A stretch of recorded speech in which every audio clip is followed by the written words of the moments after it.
held tight around me, heart within. Doors might open any moment now, gotta be prepared somehow. I'm ready and waiting, fire burning bright. I'm ready and waiting through longest night. Won't let it die out, won't fade away. Ready and waiting for that day. Burning, burning, never gonna stop. Burning, burning, till the moment comes.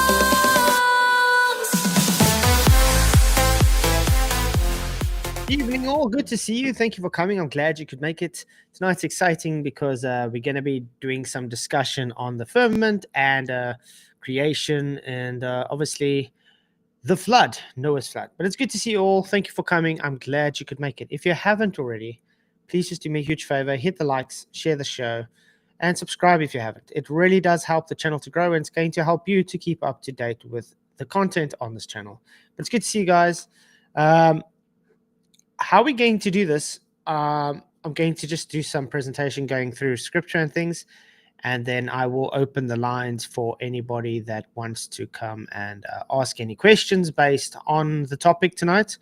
Or if you just want to challenge anything based on it too, you're more than welcome. Just want to say that everybody is allowed to have their own opinions, and I do pray all the best for everybody, even though obviously we do get different varying opinions on things. So, but it's good to see you guys. Glad you could make it. We do have the votes coming in so far. We've got 28 votes so far. Noah's flood happened. Yes, 50%. No, 46%. And not sure, 4%. So it's going to be interesting. I am definitely on the yes, it happened, because the Bible says it happened.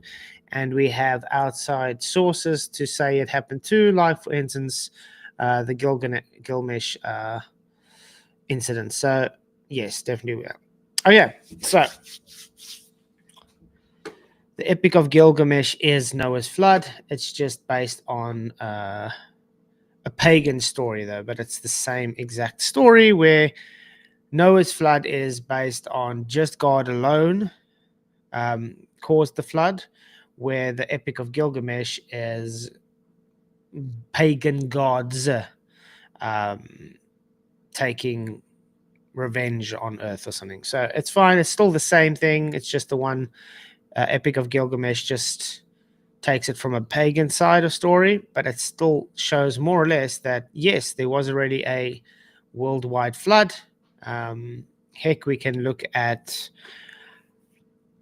some sedimentary rock and things where it's just too high up in the mountains, which shows there was at a stage a worldwide flood too. There's a lot of archaeological evidence that shows Noah's flood happened too. Hey, many people believe even the Grand Canyon was caused by Noah's flood. So definitely something to look into. So it's good to see you guys. Okay, so I was thinking I'm going to start off with going through Genesis 1. Reading some of this and then going and opening the lines, like I said, to anybody that wants to come in and have a discussion on this. Obviously, the way it's going to work is going to be a bit different. It's going to be a one-on-one kind of discussion. So if you do come in, you'll be in the waiting room until the next person is finished. So let's see how that works, and we take it from there. So if you have any questions, I suggest getting them set up now. I will take questions if you come in, or if you send a super chat, then I'm more than happy to answer your question. So get thinking on what questions you want answered and what you want to ask, and we can take it from there. Okay, so we're going to look now at Genesis 1, and this is specifically about the creation and how God created the heavens and the earth, how he created everything we know today. We've obviously gone through this a lot, so bear with me. This might be, it's for the newcomers that haven't really heard this before, or maybe you haven't seen it in a way that it says. Okay, so in the beginning, God created the heaven and the earth. By the way, this is supposed to be heavens because it's always been plurals, but it depends what translation you read, though. But it's usually heavens. But the heaven and earth is still fine. It still donates. It still differentiates between. There's a specific difference between God created the heaven, which is above, and the earth, which is below. So, okay. And the earth was without form. So remember, this word earth is eretz. Eretz just simply means land, earth. So if God said, okay, he created the earth and he created the heaven separately and it's without form, this means by proxy, or I would say by default, there is no globe. It's just simply a barren wasteland. It's just a formless land. But because this formless land was not taken out of the water, it was just covered in water, and therefore there was no life. So obviously, just like in the Hebrew Bible, it will explain it on in this context. It's just saying there was nothing. It was void. It was chaos. There was just water, and obviously the earth is just buried in the water, and there's no shape. So there's no globe, there's no Pangea, as you would like to call it, or spheroid, or whatever you believe in. The fact is, if we take it just based on scripture, the earth was without form. Your sphere requires a form, so therefore it's definitely not a sphere. Okay, and it was void, obviously, because there was no life yet. It was just created. And darkness was upon the face of the deep. Now, remember, when it says darkness is the face upon the deep, it's talking about think of it as a large ocean. Now, that large ocean is just dark. There's no light yet. Remember, God is just hovering over this face of the deep, you can say. So it's just, you can just imagine endless water and God's just hovering over it, and it's pitch black dark, and there is just nothing besides God there.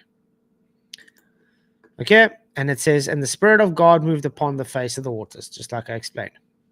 But this is where it gets really interesting. What I love about this is, and God said, let there be light. And what do you know? And there was light. So God spoke light into existence. Now, the issue that a lot of globers have based on this is they come and say, well, God was the light. No. The words are very, very straightforward. God said, let there be light. So God spoke light into existence. So he wasn't the light that the globe would need. Or let's, for instance, take where the globe requires the sun to be the light. Now, the sun, as we all know, will only be created on the fourth day. So it cannot be the sun. So, yeah. Okay. So we take it, and there was light. And God saw that the light, that it was good. And God divided the light from the darkness. So in other words, God saw, okay, he created this, he spoke this light into being, and saw, wow, this is awesome. It's definitely not God, because like I said, God saw it. He spoke it into existence. So God was able to see this light that he just spoke into existence, which he created. And he saw that it was good. And it separated dark from light. So that's a good thing. And guess what he did? And he called the light day, and the darkness he called night. And the evening and the morning were the first day. Now, the issue that the globe believers have with this verse is, like I said, you require the sun to be in the sky. You require the globe earth, a spheroid, to be spinning on its axis. And it needs the sun for its reference to have a full day. Now, the issue we have here for the globies, if you haven't realized this, first of all, there is no sphere because it's formless. There is no sun because the sun hasn't been created yet. And this formless thing is not moving because it's not talking about any spinning or movement or anything whatsoever. So this totally contradicts what the heliocentric belief system believes, what the globe system believes. Okay? And it said, what I love actually is day 2. Day 2 is one of my favorite days when it comes to Genesis 1, because it speaks of the firmament. And the firmament to me is a very important structure when it comes to the biblical creation, because it's supporting, it's there to divide physical matter. It's there to keep us in a place close to God. So to me, the firmament's a very important thing. And I think the reason God placed the firmament there was specifically to tell us, hey, you guys, you have a purpose to be close to me. And there's no way really out. So it's sad. I think you get globies that are kind of claustrophobic. I guess that's why they want to go to places like Mars and whatever. Not understanding that there is nowhere to go. The only place to be is here on earth, because God created the earth for us to inhabit. Okay. And God made the firmament. This firmament word, by the way, is called rakia. It's the rakia word is simply denoting that it's a physical vault of the sky.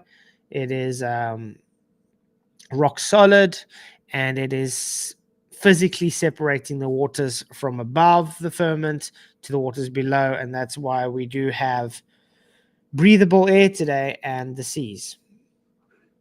Okay, so, and he divided the waters which were under the firmament, the rakia, from the waters which are above the firmament, and it was so. And God called the firmament heaven, and the evening and the morning were the second day. Now, remember, I got to state this again, that we are now on the second day, and there is still no globe to be mentioned. There's still no sun to be mentioned, no rotation or anything. So, yeah. Okay. And God said, let the waters under heaven be gathered together unto one place, and let the dry land appear. And it was so. Now, you see, this is where it came in. Now, this is where the land started appearing, the dry land, the eretz. Because now the water has now been separated, so the water could start receding on the earth, and land could appear out of the earth. Notice that this is still showing no globe. It's only showing land masses based on a stationary enclosed plane. Now, obviously, this enclosed plane would be the firmament. This enclosed encampment would be the firmament, separating the waters from above, from below, and the plane would now be the eretz, the ground being shown out in this water. Okay. And God said, let the earth bring forth grass, the herb yielding seed, and the fruit tree yielding fruit after his kind, whose seed in itself upon the earth. And it's so. I find that really awesome. Notice that all this, okay, bringing forth the grass and the herbs and all this, there is still no sun. Yet God has created living things that require photosynthesis to take part, which requires the sun to happen.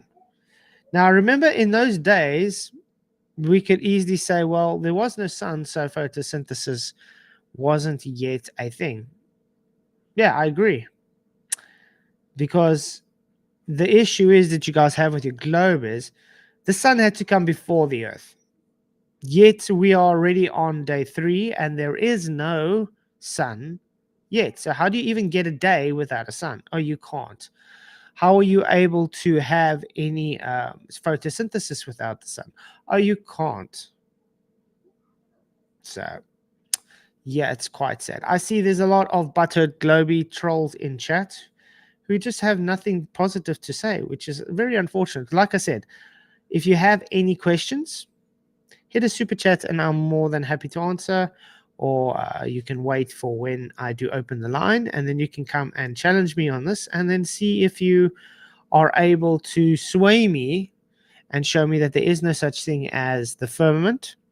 And if you can show me that Noah's flood did not exist. It definitely did happen, and we're going to go through it. Okay, so, and the evening and the morning were the third day. And God said, let there be lights. I want to just point out lights. Okay, so God is literally saying, look, he's speaking out lights into the firmament, okay, of heaven, to divide the day from the night, and let them be for signs and for seasons and for days and for years. So what are these lights that God's talking about? Excuse me. Which light do we see in the day? The sun. Which light do we see at night? The moon and the stars. Which lights do we really use for times and seasons? The sun, the moon, and the stars. It's really interesting. And let them be for lights in the firmament of heaven, to give light upon the earth. And it was so. And God made two great lights. The greater light to rule the day, that would be the sun, and the lesser light to rule the night, that would be the moon. He made the stars also. Now notice, guys, a greater light, that means the sun is a light, and a lesser light, that means the moon is a light too. It's just a lesser light. So in other words, it's not as strong as the sunlight.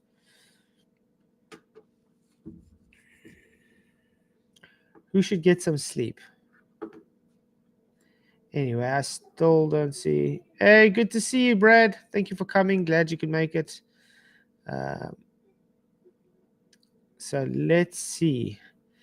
I'm just going to shout out a few people in the chat, though. Thank you all for coming. Glad you could make it. Appreciate all of you guys. Hit the likes, please. Just share the show. You guys rock. Okay.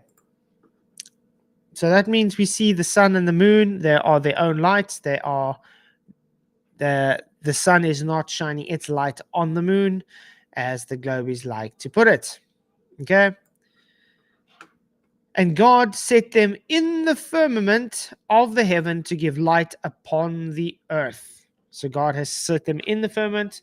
If you have to take this as how it would be, let's for instance say this is the firmament, and my fist is going to be the sun or whatever in the firmament. You see, it's in the firmament, so it's inside. Water's on top, firmament separating the waters in the air. So we got the sun, moon, and stars, and we got the air, obviously, and then the ground that we live upon.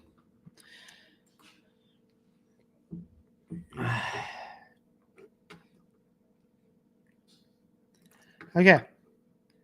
But remember that this is very important to understand, that when you read, we're going to read further, you're going to see this firmament is very important for the flood of Noah.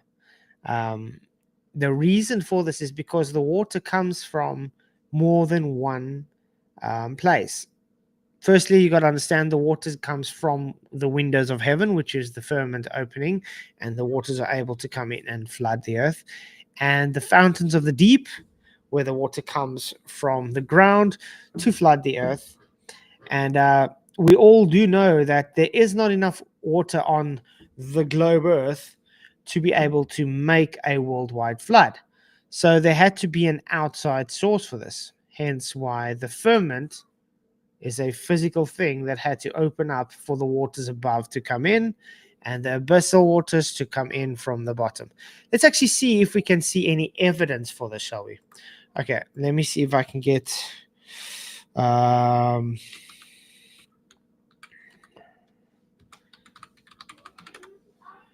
Okay, let's see if I can get some. Doesn't this look kind of familiar? People, this is what the globies are claiming are meteor craters.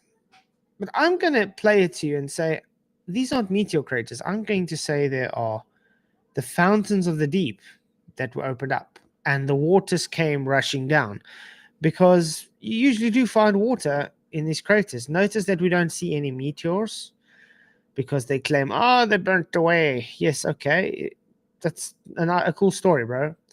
But knowing that there is water deposits under all these craters, which is really weird, because if you ever look at, for instance, I don't know if you guys have seen where you can even do this yourself. You can take some sand and you can stick a hose pipe, just stick it under and just stick it on, and it starts coming out from underneath.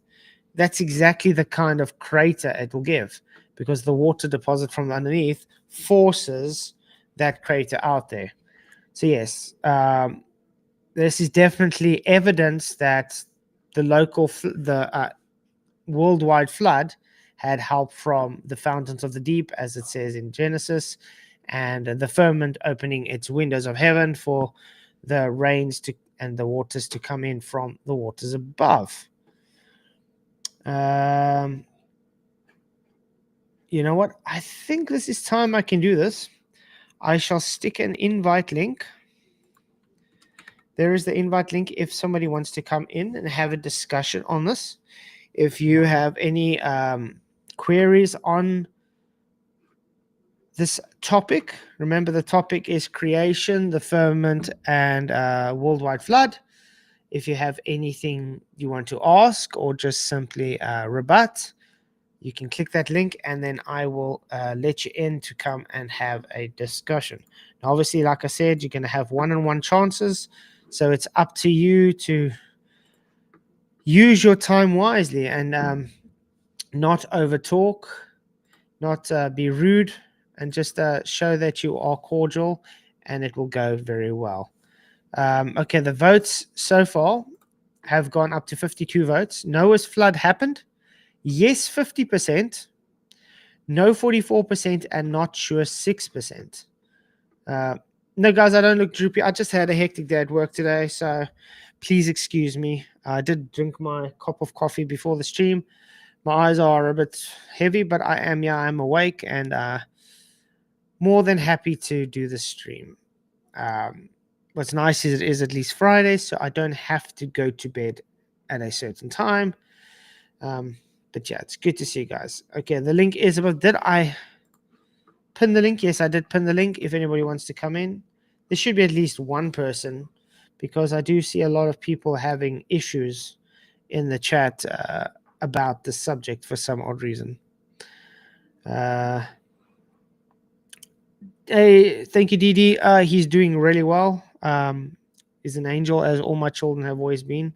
Hardly knows awake, so that's a good thing. Only time he really cries for something is when he just wants some milk, and then that's it. Then he goes back. Then he wants to go sleep. So he's a real angel. God's really blessed us with really wonderful children. It's good to see you guys. I really appreciate you all coming.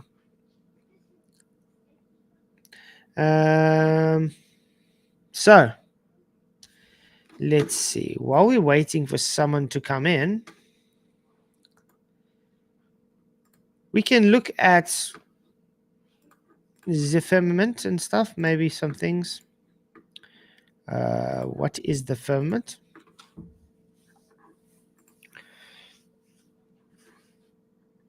Okay.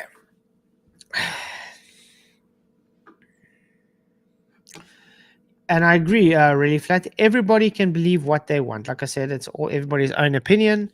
I got no hard feelings about what opinion you want, but it's up to you to come and tell me how you disagree. You know what I mean? It's just up for cordial discussion. I'm not gonna overtalk you or be mean to anything. Everybody has their own rights and own opinions to believe whatever they want. Okay, so what is the firmament in the Bible? This is interesting. Obviously, guys, you have to understand that also a lot of the people that write these things are global believers. But what I love about things like this is they understand the truth of what the Bible really says, and they understand that based on looking at history and manuscripts and everything and archaeological evidences, it does show that the earth was flat, and the earth is flat, and the authors of the Bible were flat earthers.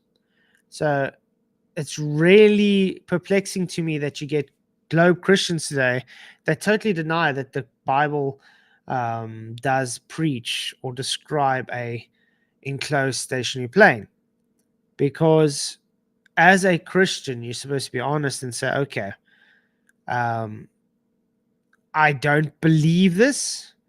The globe is, if you want to go and say, okay, I believe it's a globe, but I don't trust what the Bible says, that's again your provocative. It's up to you to stand before God one day and say, hey, God, I don't trust your word when you told Moses how you created the earth. That's up to you. I'm not going to judge you based on that. But it comes down to honesty. It's very dishonest if you're going to say the Bible doesn't describe an enclosed stationary plane when you can see this from Genesis straight through Revelations. But anyway, I got this citation up so we can go through it and we can look through what it says. Okay. The firmament in the Bible is a tremendous dome-shaped expanse of the sky separating the upper atmosphere or waters from the lower waters of the earth. The second day of creation account. God created the firmament. Okay, obviously now this is the New Living Translation, which is wrong. Don't use it because look at specific what it says. Then God said, let there be a space between the waters to separate the waters from the heavens. No. Space doesn't separate anything. It literally says, let there be a rakia, which is firmament, a solid vaulted dome. So that already is wrong. And that's why it's very important to get more than one translation, because some translations are very biased to having a globe belief. Okay. So let's see the key takeaways. The firmament in the Bible. The firmament is the first mentioned in the Bible in chapter 1, the book of Genesis, which we just read. The firmament is a ceiling or dome-like vault stretching out the form of a solid canopy over the earth, separating the heavens above from the earth below. Sometimes the firmament is called heaven. That would be Hashamim. That would mean the sky. So the fact that we have different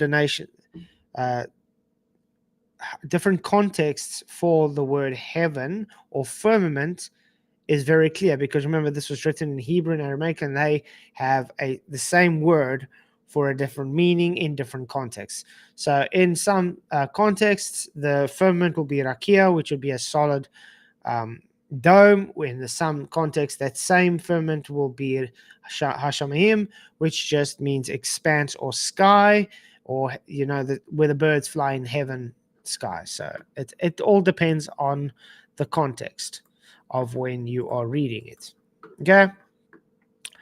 And the word firmament comes from the Latin firmamentum and appears 17 times in the King James version of the Bible, as well as other translations. Yes, firmament itself is an English word which comes from the Latin, and remember, the Latin came after the Greek, and the Greek came after the Hebrew and Aramaic words.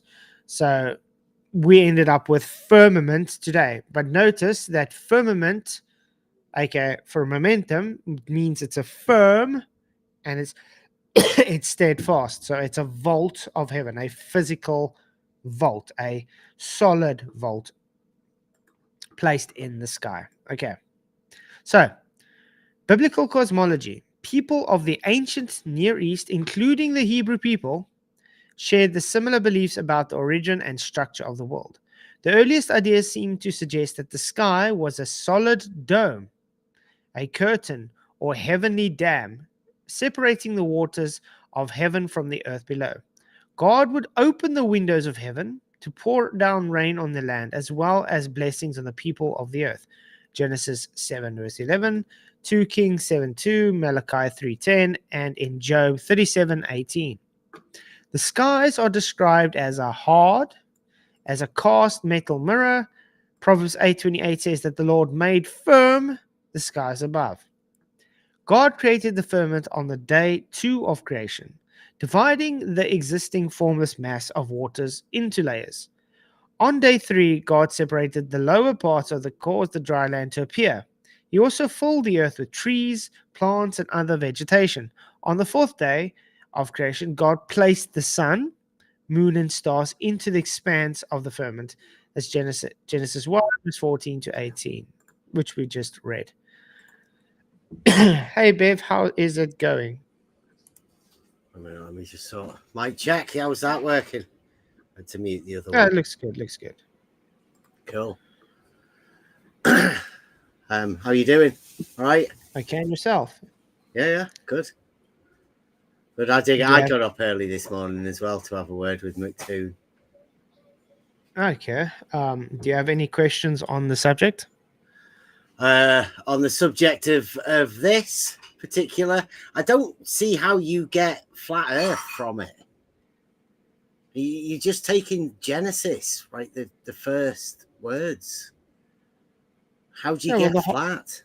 The whole Bible describes an enclosed stationary plane. We were just going on to look from Genesis right now because that's the beginning of the Bible. That's God's creation. But a plane is a geometric term. Yeah. Is that in the Bible? Yes. Where? Like it said the face Jeremiah of the 11, deep. open fields. God created on a firmament, on foundations, steadfast. No, in that bit that you've just done. The earth shall not be moved. The bit that you've just done. The face of the deep. Yeah, the face. And you think that face is a geometric? The face of the deep is just water. Literally just water flat. Is that the geometric term of a face? Yeah. Like the face of the moon. Well, you see, that's where it comes into context again. Into context. But would you, based on, let's place it this way, would you, based on Genesis, would you say that that was describing a sphere? Well, like I say, there's no geometry in it. Would it be describing a sphere? That's all I'm asking, Dev. The face. Is the whole of Genesis, what we read through, it doesn't matter which day you want to take. Would it be describing the sphere? Well, in order to get to the sphere, which is in book 11 of geometry, there's a massive process that you have to be able to get to. So you have to understand. The book of geometry, we're reading the Bible. Yeah, no, that's what. But you're saying flat. That it doesn't say flat in the Bible. It describes it as flat, yes. How? Like where is the bit where it describes flat in the bit that you've just read? Okay, let me get it up for you. I've got an actual. Let's go see if I can find the bookmark.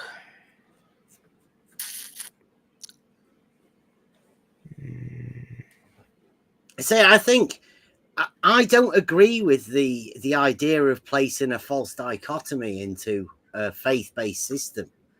I think it's a recipe for disaster myself. Okay.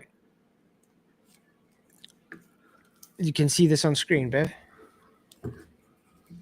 Yeah. Is that a diagram that comes with the first bit of German? Yeah, it's a diagram. It gives all that. Then you can get all the scriptures for the.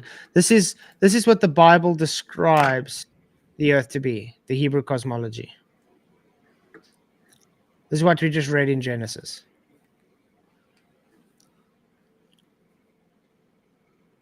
Okay, so when it says the space in between, that's in between the waters. Sky. Yeah, that's the sky. That's the Hashamayim. Okay, now when you see the waters above and the waters below, is that one body of water? No, this is the waters above. Yeah. And the waters below, the great deep, the abyss. Oh, so where's the separation then? Because it looks like they're joined at the sides. The firmament. Look, the firmament's separated, and then this is the earth. These are the pillars of the earth. Yeah. And that's the earth itself. You see, it's a plane. Okay, so the waters above and the waters below, they do. That's one body of water, right? Yes. Yes, you can imagine it like the earth is neutrally buoyant inside inside the water. You understand? Like the water, like we have on, like the water of the lake. That's not part of the waters above or the waters below, is it? No. No. So A lake is just a lake. The lake is just part of, you would say, the waters on earth. but is that the waters that he separated from the waters? Yes. Remember, all this was just water.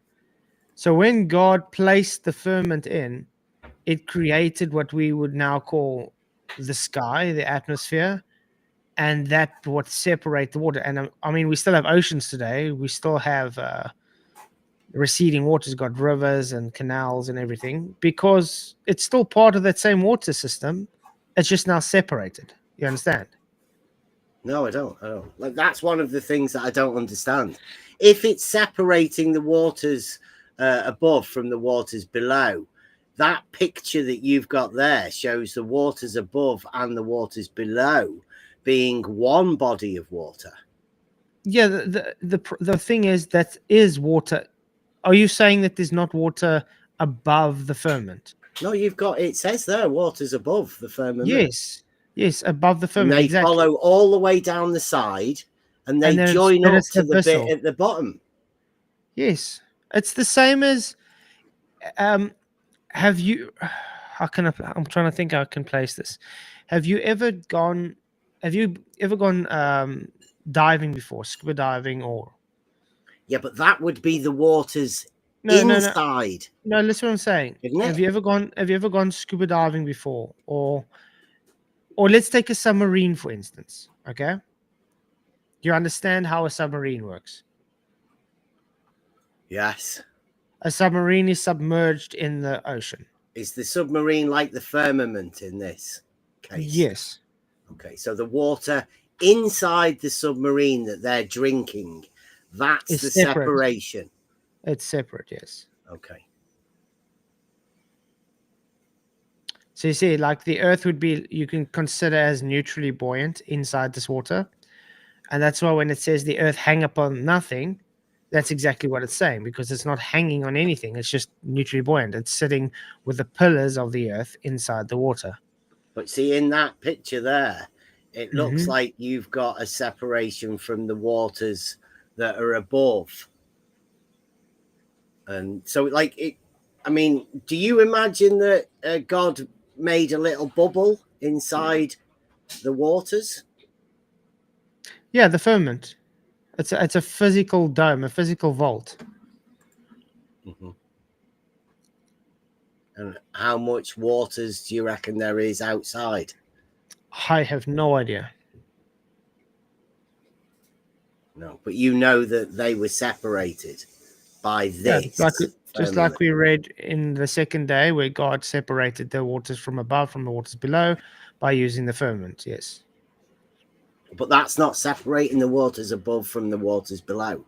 That's It is. separating the waters. Otherwise, that you'd we be have drowning here. right now. No, that Otherwise has you'd be one drowning. body of water that goes all the way around the firmament, doesn't it? Yes, but the water that goes all the way around is not the waters inside Earth system, is it? It's a different water. So the firmament goes below as well as above. The firmament reaches what they would call the foundations, or the pillars, the foundations of the earth. That's where the firmament reaches. You see on the side here, you can see that.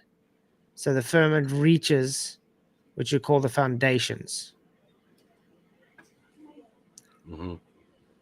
And the waters. And that plane separates us from the waters. Okay. But the water is inside. It separated the water that's inside from the water that's outside. Okay. Let me explain another way. You take a water bottle. Okay. Mm-hmm. It's nothing in it. And you take the water bottle and scoop up a bit of in the swimming pool, and you close it off now, and you throw that water bottle in the pool. Now it's buoyant. It's neutrally buoyant that it sinks, but it's not. It's staying just in underneath the water, but there's still air and water inside that bottle. You would agree that that water bottle has now separated the water in the bottle from the water outside the bottle. Yes, but both the water inside the bottle and the water outside the bottle has a level, right? But you've not got that. Your water's above a these what? waters. Has it? There's a level to the water inside, Yeah, on Earth, yes. There's a level toward there. but That's not the water's outside of level. the firmament. No, because it's submerged. The whole Earth is submerged in that waters above. Okay. So that waters that's inside is different than the land that's inside. The earth, like you said. The earth is the terra, the land. Yeah. Right. So that would mean that the earth, the terra, the land is the bit that's not flat. No, there's obviously mountains and things. Yep. But that's what I'm trying to explain to you. This is a plane. The whole Earth is a plane in itself. We do remember we live in a 3-dimensional reality. A plane is just a 2-dimensional geometrical term. Doesn't exist in reality. Just like if you have a pancake in real life is actually 3-dimensional. Yes. But a pancake Everything is in considered flat. 3D. Sorry? Everything in reality is 3D. I 100% agree with you. So it can't be a plane then. It's A plane geometric. does not exist. No, it's still described geometrically as a flat plane. Just like when you would understand Flatsoid. A flat plane is a pleonasm. Do not say it's described geometrically as a pleonasm. Is a plane. That's an oxymoron. Is a plane in reality 2 or 3 dimensions?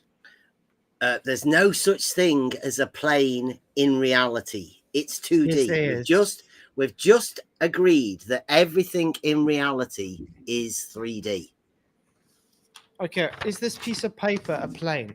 No, it's a piece of paper. Does it describe a plane? No. Geometrically, it describes a plane, does it not? It does not. No. It's a surface area. It's not. It's Has a piece of paper. Has this paper got a surface area? Oh, don't you tell me. Has it?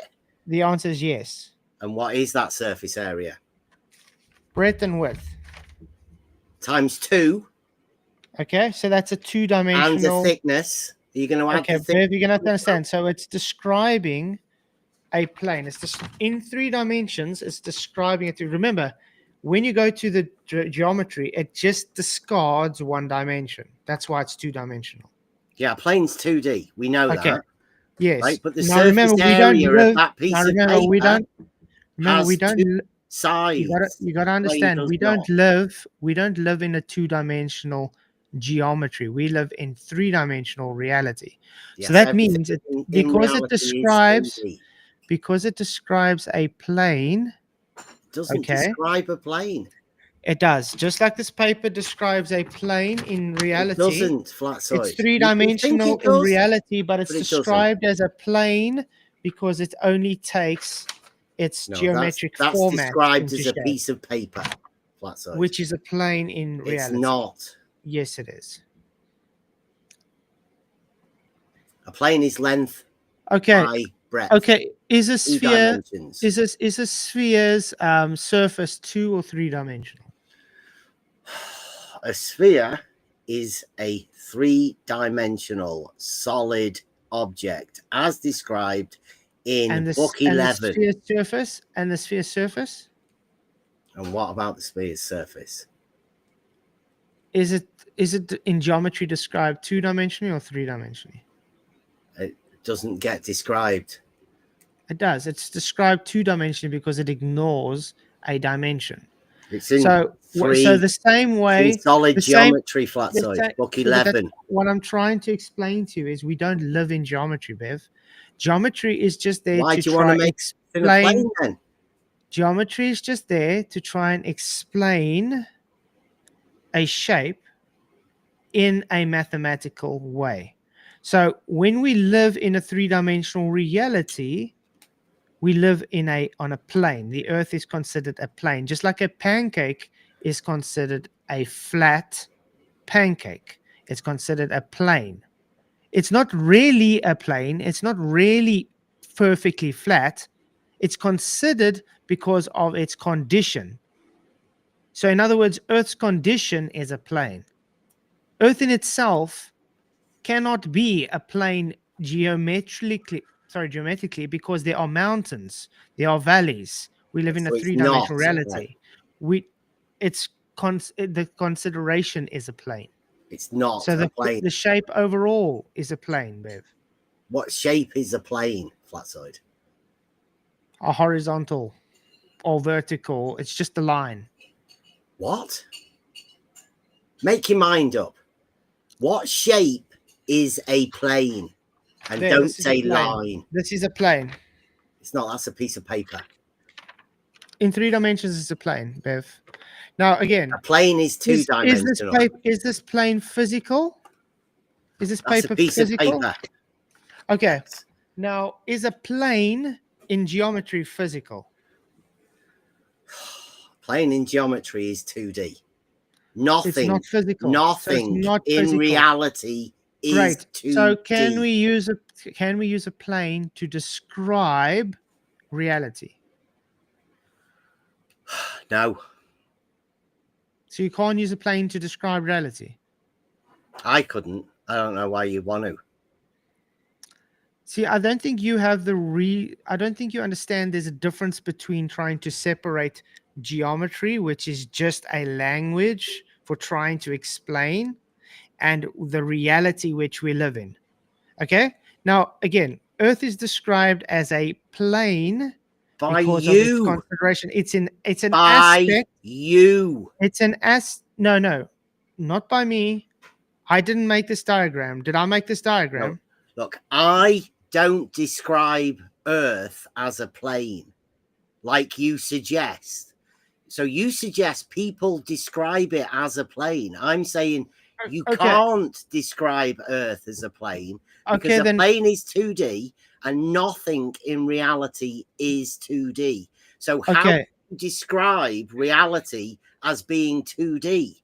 It doesn't make sense. Okay, let's place it this way. Is the foundation of your house, the floor, a plane? The foundation of my house is not the floor. You don't seem to understand. Is your foundation of your house or the floor of your house, is it a plane? Is it a plane condition? Foundations are underneath the brickwork of the walls, flat side. Okay, thank you, Roger, for your $2 super chat. Really appreciate it, man. Really appreciate all the support. You Rocky says, don't blow on paper, Bev. No, he leaves that for Sean Hawkins. But thank you very much. I really appreciate it, man. What does that you mean? Rock, Roger. What does that mean, Roger? Send in another super chat explaining what that means. He's just making fun of Sean Hawkins. But anyway, I like I'm saying, I don't know that joke. Is that an inside joke for you guys? Can you explain it for everyone? It was explaining Sean Hawkins doesn't understand Bernoulli's principle requires containment. But anyway, your floor, let's say your kitchen floor, would that be considered describing geometrically as a plane?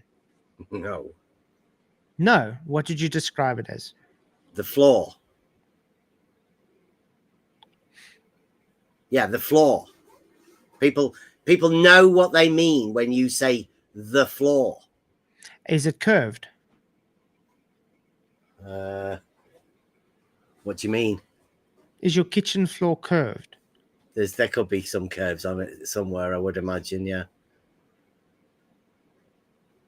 You have a curved kitchen floor? Yeah, there's bits that are curved, yeah. you might need to get a new person to actually make your kitchen over if you've got curved floors, man. Okay, so let's go. I want to ask you a question because you like me, we do like surveying.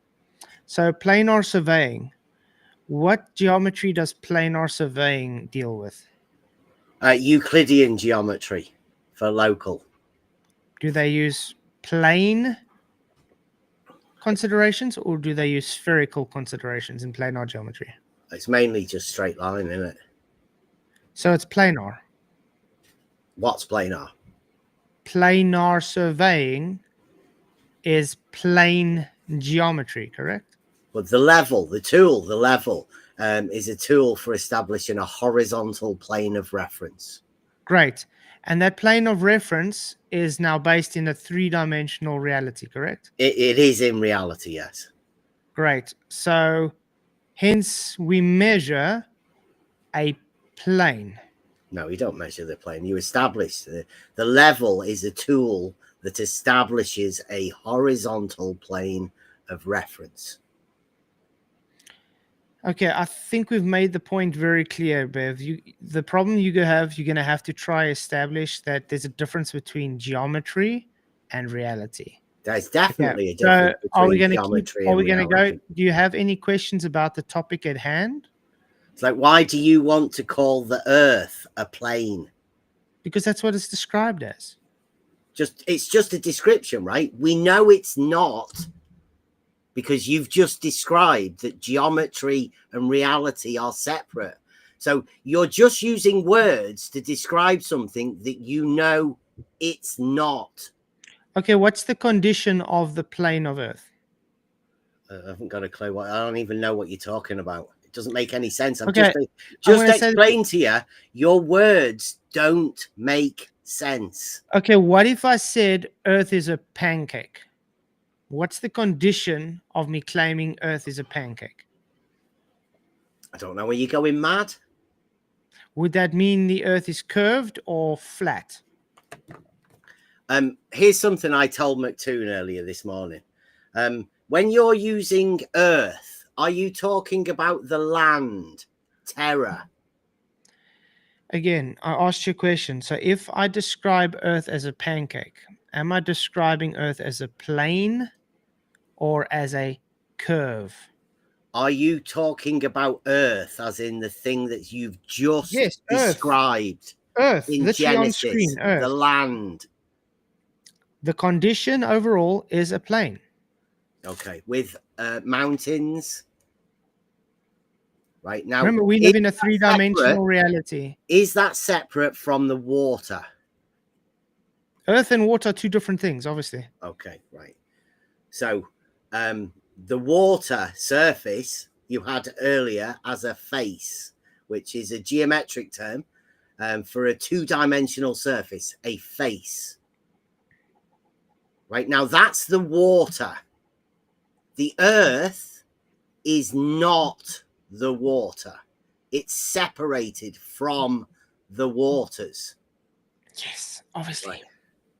So it's not a plane, the Earth part, flat-side. The Earth is considered a plane by you. Because it doesn't curve. I just want to say thank you, Justin Credible, for becoming a member. Woohoo! Really appreciate your support, man. You rock. Really good to see you here, and you've been missing you, man. Much blessings, brother, and appreciate all the support. You rock. Yeah, he's a good guy, Justin, isn't he? Justin rocks. Okay, so again, when you use surveying, planar surveying, and you set that horizontal, that plane, you would understand that plane is set in a three-dimensional reality. Yeah, but it's not the Earth, right? It's usually above the Earth. Yeah, exactly. That's my whole point. It is taking a plane reference in a three-dimensional reality. Remember, we don't live in geometry. Now, when we're explaining our three-dimensional reality in a geometric sense, we explain it as a plane. Say it's 2D. we explain it as a Those of us plane that live because in it's reality don't conditioned, explain because the Earth as it's being conditioned, 2D. because its condition would be represent a plane. So the Earth would be this whole piece of paper, which is a plane, but it has mountains and valleys on this plane. It's part of the plane. You understand that? On the plane, are you saying? Just Now, that's why I explained it earlier. When you take a sphere and you just have the surface of a surface of a sphere geometrically is only taking two dimensions into consideration. It's ignoring a third dimension. We all know manifold. physically, we all know physically a sphere is three-dimensional, but the surface area of a sphere, just like a plane, takes one dimension, ignores it, because the surface area is simply working out this block. That's what the surface area is working out. It's The just working out this two-dimensional block. surface of a sphere. Is that what you're So advocating this for is now, a surface Flatside? area. This Yep. face of this paper is just surface area. The Now, you would agree two-dimensional surface of a sphere. Is that what we're advocating for now? that's what a surface of sphere is. And It's you geometry. you say the Earth is plane, which is 2D. So you want to advocate for a two-dimensional surface of a sphere, so then you can call No. the Earth 2D, and everybody's happy, right? No, that's not what I'm saying. Just incredible. Thank you for your $20 super chat. Wow, really appreciate it, man. You rock. He says, love y'all. Keep up the great work. Hundreds. No, man, you rock, man. You keep rock. up great. By the way, he's been doing some awesome things lately, so be keeping busy. Praying for you, Justin, man, and I hope everything's going well. But appreciate everything. But yeah, like I was saying, it's really, I don't know how am I going to try and get this through to you. Well, let me just Let me make see if my I can do this. position very Okay. clear, right? I say that since the Earth, the land, is in reality, and we know that everything in reality is 3D, then there is a literal impossibility that the Earth can be a plane. Let me see if I can. I want to see if I can actually get something up for you.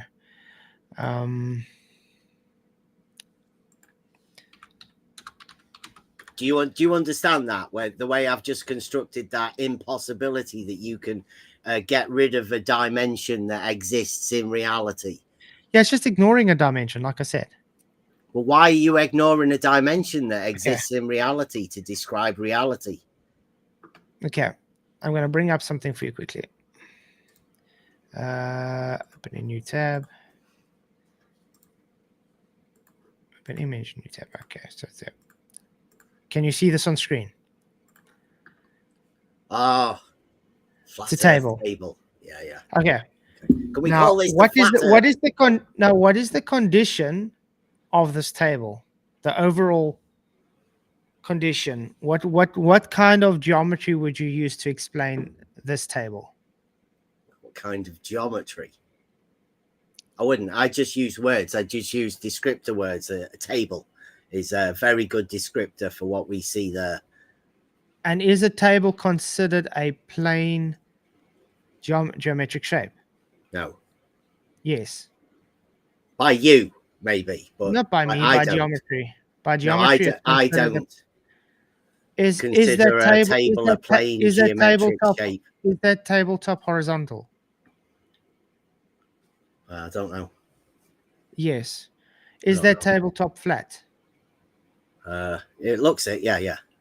Does it have a surface area?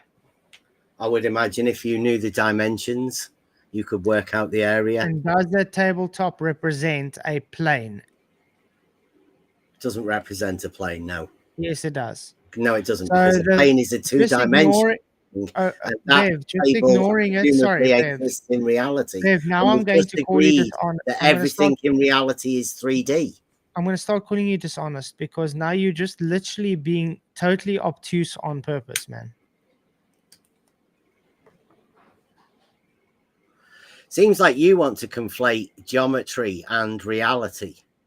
No, I'm not. You trying to tell me that the Earth cannot be considered a plane because a plane in geometry is only two-dimensional and we live in Yes. three-dimensional space. Yes, Yes. but we use considerations based on geometry to describe three-dimensional reality. Hence, this table is considered a two-dimensional plane in three-dimensional reality because No, of that's its considered a surface table. area. It's not Because considered the surface two-dimensional. area described on this Come on. tabletop doesn't curve, therefore this is a planar shape. A table is not a planar shape. Planar shapes are things like circles, triangles, squares, hexagons. They are planar shapes. A table does not exist within geometry as a planar shape. Can you quickly read this for everybody on screen?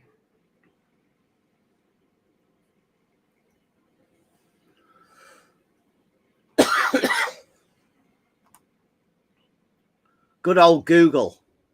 Can you just read that for everybody on screen quickly, please?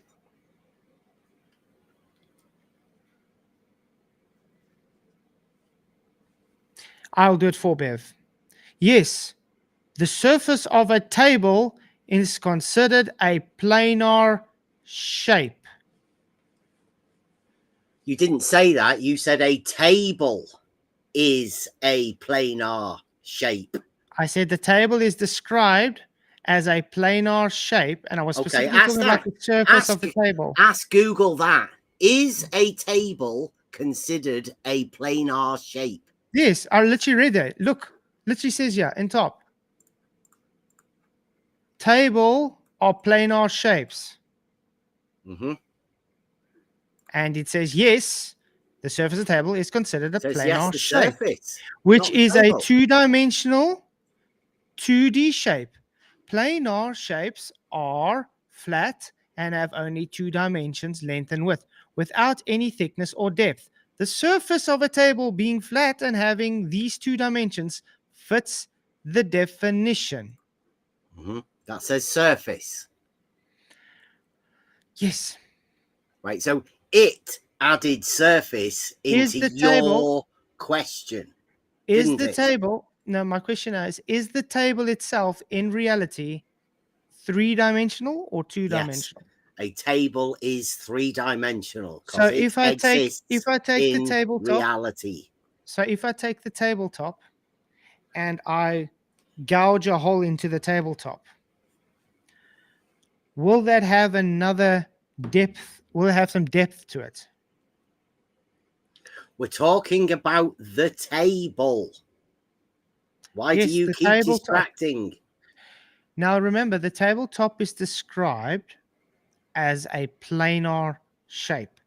Now, if I had to take that tabletop and I have to drill a hole into that tabletop, will it now have depth in that tabletop?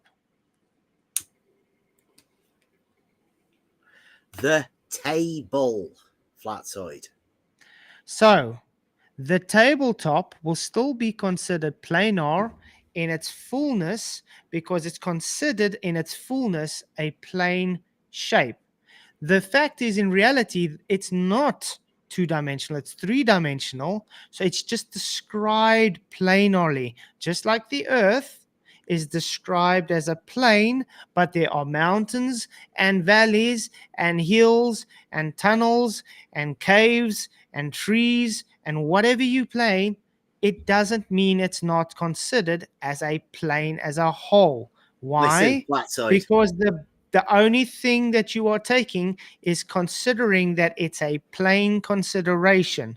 We do not live on a curved spherical earth. We live on a planar earth. Get it? Okay. Just Right. like a pancake would be considered a plane, but in reality, a pancake has depth. So therefore, a pancake in reality is not geometrically a plane, but it's considered two-dimensionally a plane because it's only taking surface area into account. It is describing it as horizontal. It's describing it as flat. Now, does that mean pancakes don't have bumps and lumps on them? Heck, they do. The consideration is that a pancake is planar. Okay, let me say again. I do not consider the earth or a table a planar shape. Well, that's your problem. That's not. I just Doesn't said, just telling you that. Like, Yeah, that's are what I you said. So are that's you your trying to problem. dictate that we have to take on your considerations? It's not my consideration. That's just how reality is, Bev. I'm just telling you, I don't consider the earth as a plane. Then that's your problem. Remember, this not is a about the problem for Bible me, and how the Tim. Bible It's not a describes problem it. for me, Flatsoid. That's what I'm trying to tell you. There's Well- a load of people out there that don't consider the earth as a plane, and That's their it's not problem. a problem for That's them either. No, it's all your problem, because remember, It's tonight not. it's about the Bible, Bev. And what has the Bible been describing the earth to be? It didn't describe the earth to be planar. No, it literally does describe the earth to be planar. Where did you read that? Yeah, you see this? You see that? No, you see this? no pictures, The whole thing Flatsoid. is planar. Where is it The described whole Bible. The whole as Bible. being a plane? The whole Bible. The whole thing. There we go. Read all these scriptures on screen if you want to. Can you not just read the ones that you just did, that you wanted us to come Okay. in and talk Okay. about? The Okay, ones that listen. you Is just this went over. okay? Is a circle a flat geometric shape? Not flat. It's a planar. circle. It's a two-dimensional figure. And the earth is described as a circle. Where? Isaiah 40:22. Have you just read that? Is that in Genesis that we've just been discussing, or are you bringing something else? You asked me when the Bible describes it. No, I was at, look, Flatsoid, you started off with Genesis and you said that the earth was planar. We're going over the Genesis Bible that we were just the whole talking Bible. about. The whole Bible describes as planar. Right. Well, where in the bit that you've You just started- gone you- over I does think it I think you're explain? starting to sound very dishonest here, mate. Okay, so let's quickly go. And he sitteth upon the circle of the earth. Now, remember, you just told me a circle is a planar shape, correct? Mm-hmm. Great. So the Bible is describing the earth as what? You think that's a literal interpretation of a Is two-dimensional? it describing the earth as a circle or not? It does say circle there, yes. Okay, great. So it's a planar shape.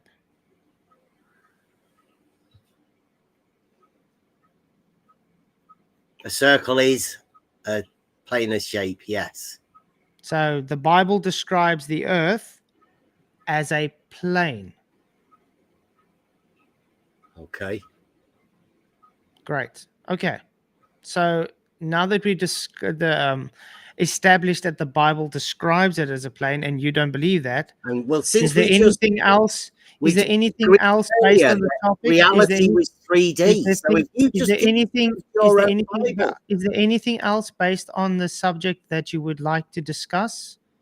can you remember when we said everything in reality is 3D? Yes, and we live on a three-dimensional reality But your described Bible, according to you, described as a plane no, consideration. I'm not doing this. I'm not the one saying this. But you've just Okay, I had to kick him, unfortunately, guys, because he is not wanting to be honest. What's up, Derek? How's it going? Hey, I was wondering, like Bev, like what's two-dimensional according to you?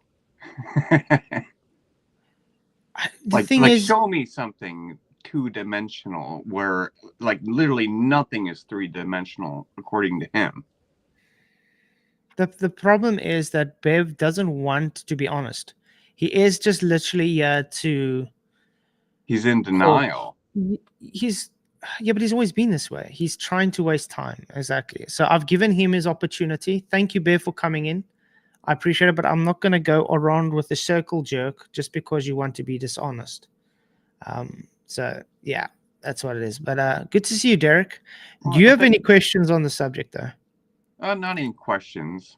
Just more like getting your back, really.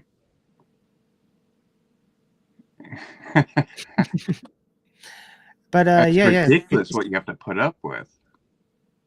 yeah. I mean, how many times I have to explain it in different ways to him? I mean, he even refuses to read things on screen.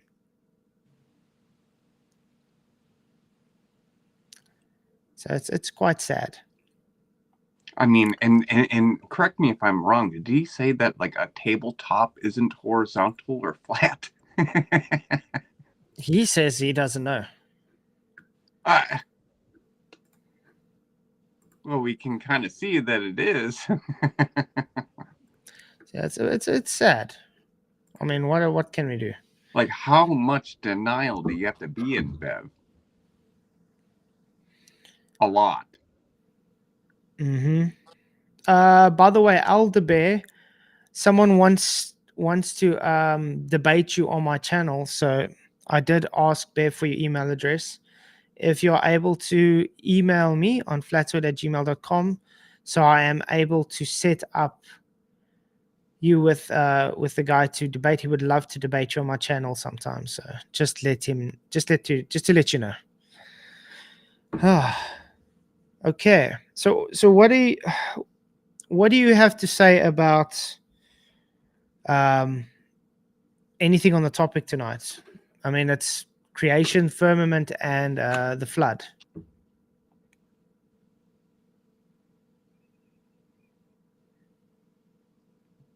Obviously, you don't believe that we live on a spinning ball. So obviously, you're going to understand that yes, the Bible describes the creation. It describes a firmament and the flood. What are your thoughts on the flood of Noah, though? Noah's flood. Oh, I'm sorry. You asking me? Yeah. You're the only one in. Oh, yeah. I thought you were asking in general. I'm sorry. No, yeah. Noah's flood definitely happened. What are your thoughts? We're in a contained system. Mm-hmm. But I mean, if you look at, for instance, the main excuses they usually give for Noah's flood, it's like Luca brought the other night up when they're trying to say, well, the animals, it won't work because if you're going to have the animals in the ark, there are just too many animals for the ark to hold in its dimensions. But they don't understand that it's been thousands of years and it was very specific just to have certain species of animals. So they were able to procreate, right, and become to what we see today. I mean, there's species of, for instance, canine today that weren't around 200 years ago. There's some species today that weren't around 50 years ago. So it doesn't take that long. It's actually kind of crazy. Yeah. So it's quite crazy that they try and lump it. Like, you need a Chihuahua and you need a Pit Bull and you need a Great Dane and you need... No, that's not how it works. And it's also, God didn't specify that the animals were fully grown. Also didn't specify that they needed food to eat. God could have put them in hibernation. You know what I mean? It's very possible. There's many things that wasn't really spoken about on how it was really done. And the basic idea that I got was that there was two animals of every kind on the ark. 7 pairs or something, yeah. 7 pairs Right. of 2 animals of every kind, yeah. Yep. And that doesn't require every single animal on the ark. No. Exactly. But I mean, let's, for instance, like if they say, okay, let's take an elephant. An elephant is so large, you can take up so much space. Okay, what if it was baby elephants? You can obviously fit more in there.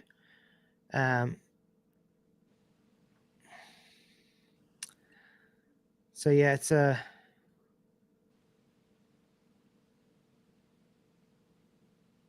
People are saying, but he didn't put them in hibernation. Flatty McFlatkins, you want to prove that God didn't put the animals in hibernation? Just hit that link and come up. I'm more than happy to discuss it with you. See, the thing is, what the people like doing is they try and, how can I say, tend to go towards their bias. And because they have a bias for now saying, okay, Noah's flood couldn't have happened because Noah's Ark is this specific dimensions and this is the animals and stuff. They're going to say, well, God didn't specifically say that they were in hibernation and they were small or whatever. So that's can't be true. No, the Bible doesn't have to specifically place all the specifics on how it was done. Just note that we definitely do have this happening because we can see archaeological evidence that there was a worldwide flood. I mean, there's mountains and stuff that has sediments and things that's way, way up that has any close to any indication that waters could reach there unless it was a worldwide flood. So, no, there's a lot to show. And we got records like the Epic of Gilgamesh, obviously. You get other civilizations that explain this too, and the Torah. So there's definitely things that do discuss this. And I was kind of most concerned about with Bev earlier, where it's like he demands that a flat surface can't be 3D. Exactly. What? Hey, Peter, good to see you, man. Well, How's it going? I'm glad to have you on, man. See, you had Mr. Bev on, did you? Yeah, he was trying to tell me You how heard that too. you heard what he was saying. How a table hasn't got a shape. Yeah, So, how it's not planar. Okay, I get it. I mean, I understand what he's saying, but at the same time, he knows exactly where you're coming from. Right. No, he's going after the word. He's being so meaning. pedantic, yeah. Right, you know what I mean? Right down to the parnicity. Yeah, but that's the thing. He just plays semantical games. Exactly. And then he doesn't want to accept what reality actually is, because it still describes it. We don't live in 2 dimensions. We don't live in geometry. No. Just like a pancake is described as flat, but it isn't actually flat. No, it's 3 dimensions. It's got thickness, it's got breadth. You understand? So it's the same way. Just like when the earth is described as a plane in the Bible, it doesn't mean that it's supposed to physically be flat. Yeah. We still have mountains and valleys and things. I mean, we live in 3 dimensions. It's like they There's tell still us. an above and below, which doesn't take place on a ball. That's never mentioned in Scripture. We understand that flat is not a shape either. Nobody ever claimed that flat was a shape. Well, I didn't anyway. Oh my word, guys! I gotta put this on. Read that and then tell me that's not insane. Mountains of Ararat surround San Francisco. The Ark of Alcatraz, Noah planted many vineyards, very old vineyards, are all around San Francisco. But I didn't even look at the name. Of course, it's from him. Okay, let me begin to say what's first wrong with this.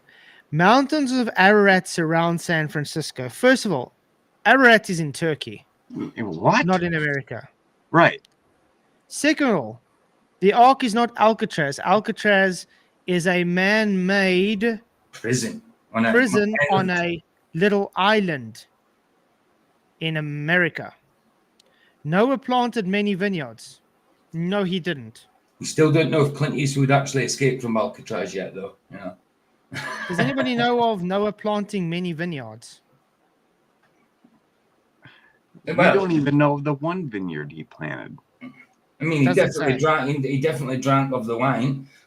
That's right. We knew he must have planted something, but we don't know where it is. Of course. Yeah.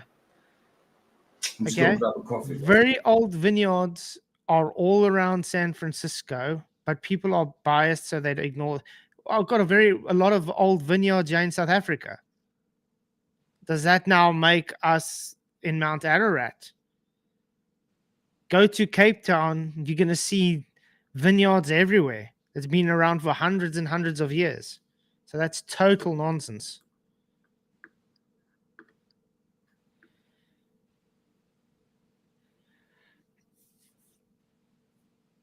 Mountains of Ararat, Slaproink, is not in San Francisco. No, it's not.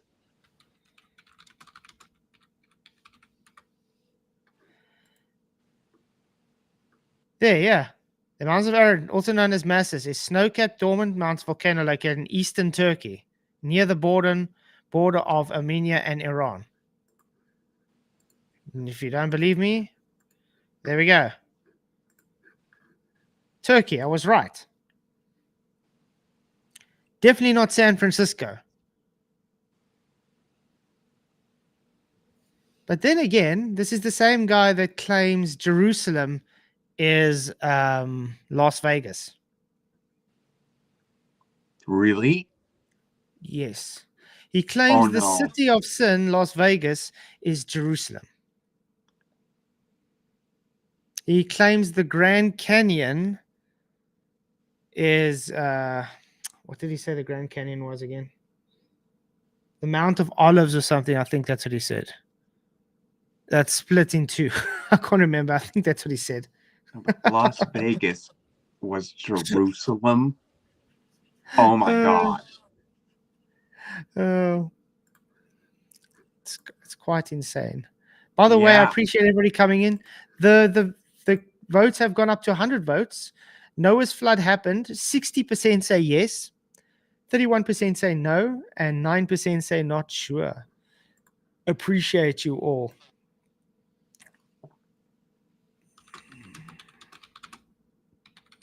I mean, when I was a glober, could I prove the Earth was a spheroid? No. Okay. Reading, it does say Noah, after the flood, became a farmer and planted a vineyard. He made wine from its grapes, became drunk on it, and found uncovered in his tent. We know that from winemaking, but it doesn't say he made many vineyards. It just says he planted a vineyard. That's it. Let's actually go read this. Genesis 9:20.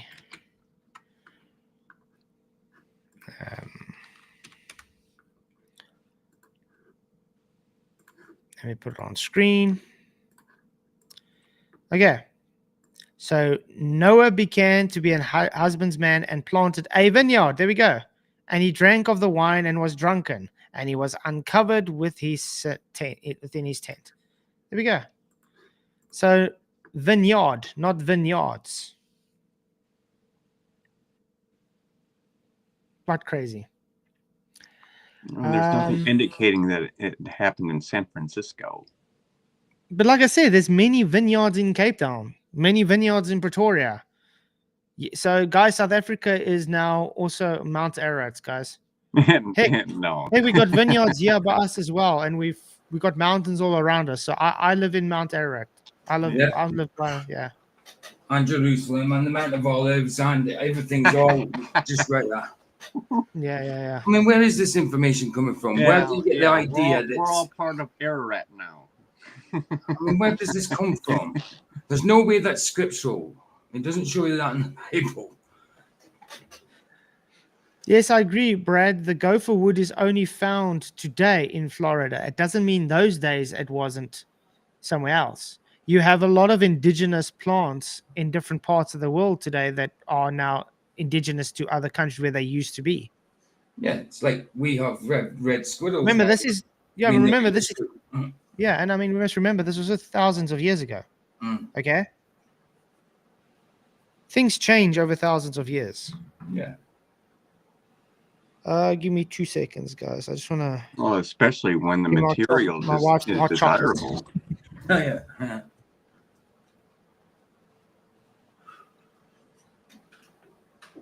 Absolutely. I think there's plenty of evidence in creation for a flood, like the Grand Canyon and things like that. The sedimentary layers, the way they go on about them meaning, yeah, that's that age, that's this age, that's it. Come on. Where did new layers of earth keep dropping from space or something, just dropping and piling on top of that one. Everything that's on earth is already here in the first place, once it's created. There's nothing coming from outer space adding on top of our lands or anything like that. It just got a little bit mixed up with the floods. Whoosh, and then settled.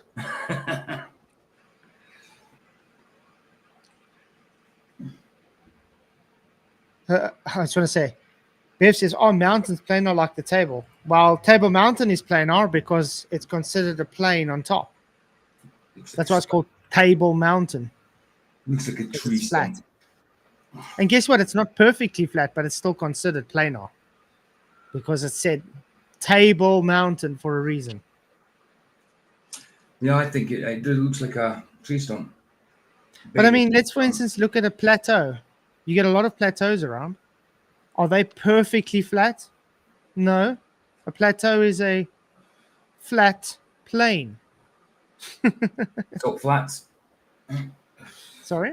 You get salt flats. Or the flat salt They're flats. quite Exactly. flat, but they've got a little bit of topography to them as well. Obviously. They're not exactly smooth. I mean, we use the words like flat and horizontal with situations like this. And so what would Bev use?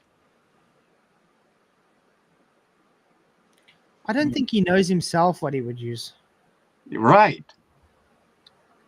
I mean, if I could shrink He's going to myself, sit there and talk down to us about using these words, but he doesn't have a better one. right. Yeah.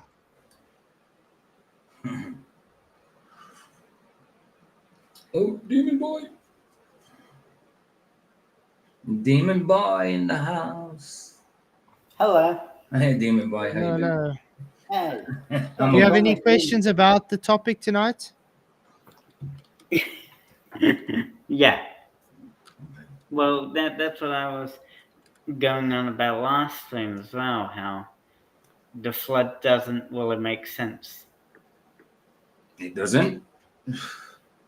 Well, if a flood happened, wouldn't all the plantation, die? Yeah, but this is thousands of years ago, dude. Yeah, but still. It did die. It'd be Notice in the Bible, it also says Noah let go a dove. I think he first let go a raven and it came back all the time. And then eventually the dove didn't return. And then one did return with an olive branch. Yeah, but do you know how old the trees are? Again, Noah's flood happened over 4,000 years ago. It rained for Vegetation can easily grow in 4,000 years, man. Yes, but I've seen trees be aged 5,000 years ago. seen cowboy hats from the 1700s dumped to stone. Do Right? you know? Well,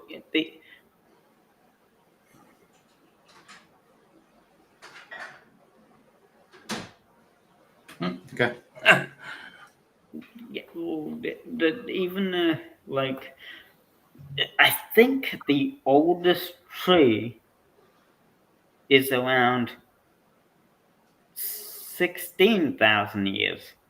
It's got So- 16,000. What? It's got 16,000 rings on it.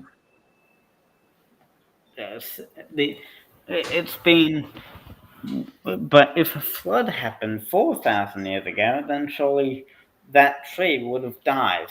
So it couldn't have been around for 16,000 years. What tree are you talking about? I think Well, look it up. I'm trying. That's what I'm doing. great-grandfather.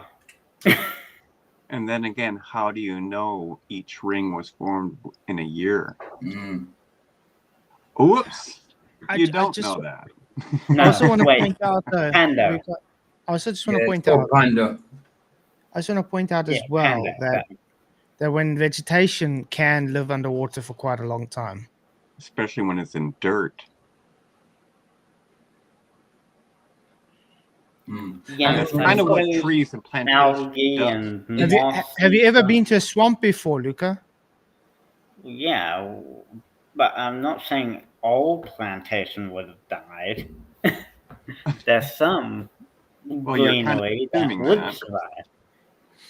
But I'm saying a tree, like a Hold flood on. that would reach Right, hold the on. It height says of. here, right, it says here about Pando. Yes, there is a tree with approximately 16,000 rings.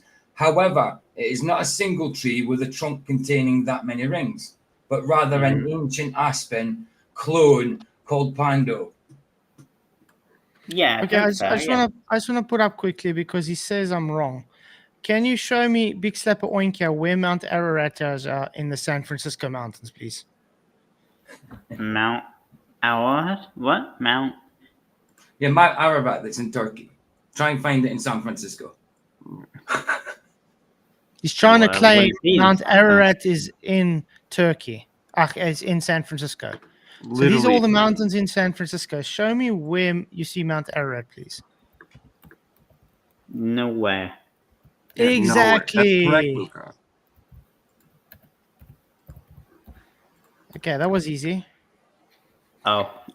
Well, Literally yeah. nobody refers to San Francisco as Ararat. No. Yeah, it's in The Turkey. dude's You said, I know bonkers. right? one person. I know one person. Okay. Okay. So Luca, do you have any?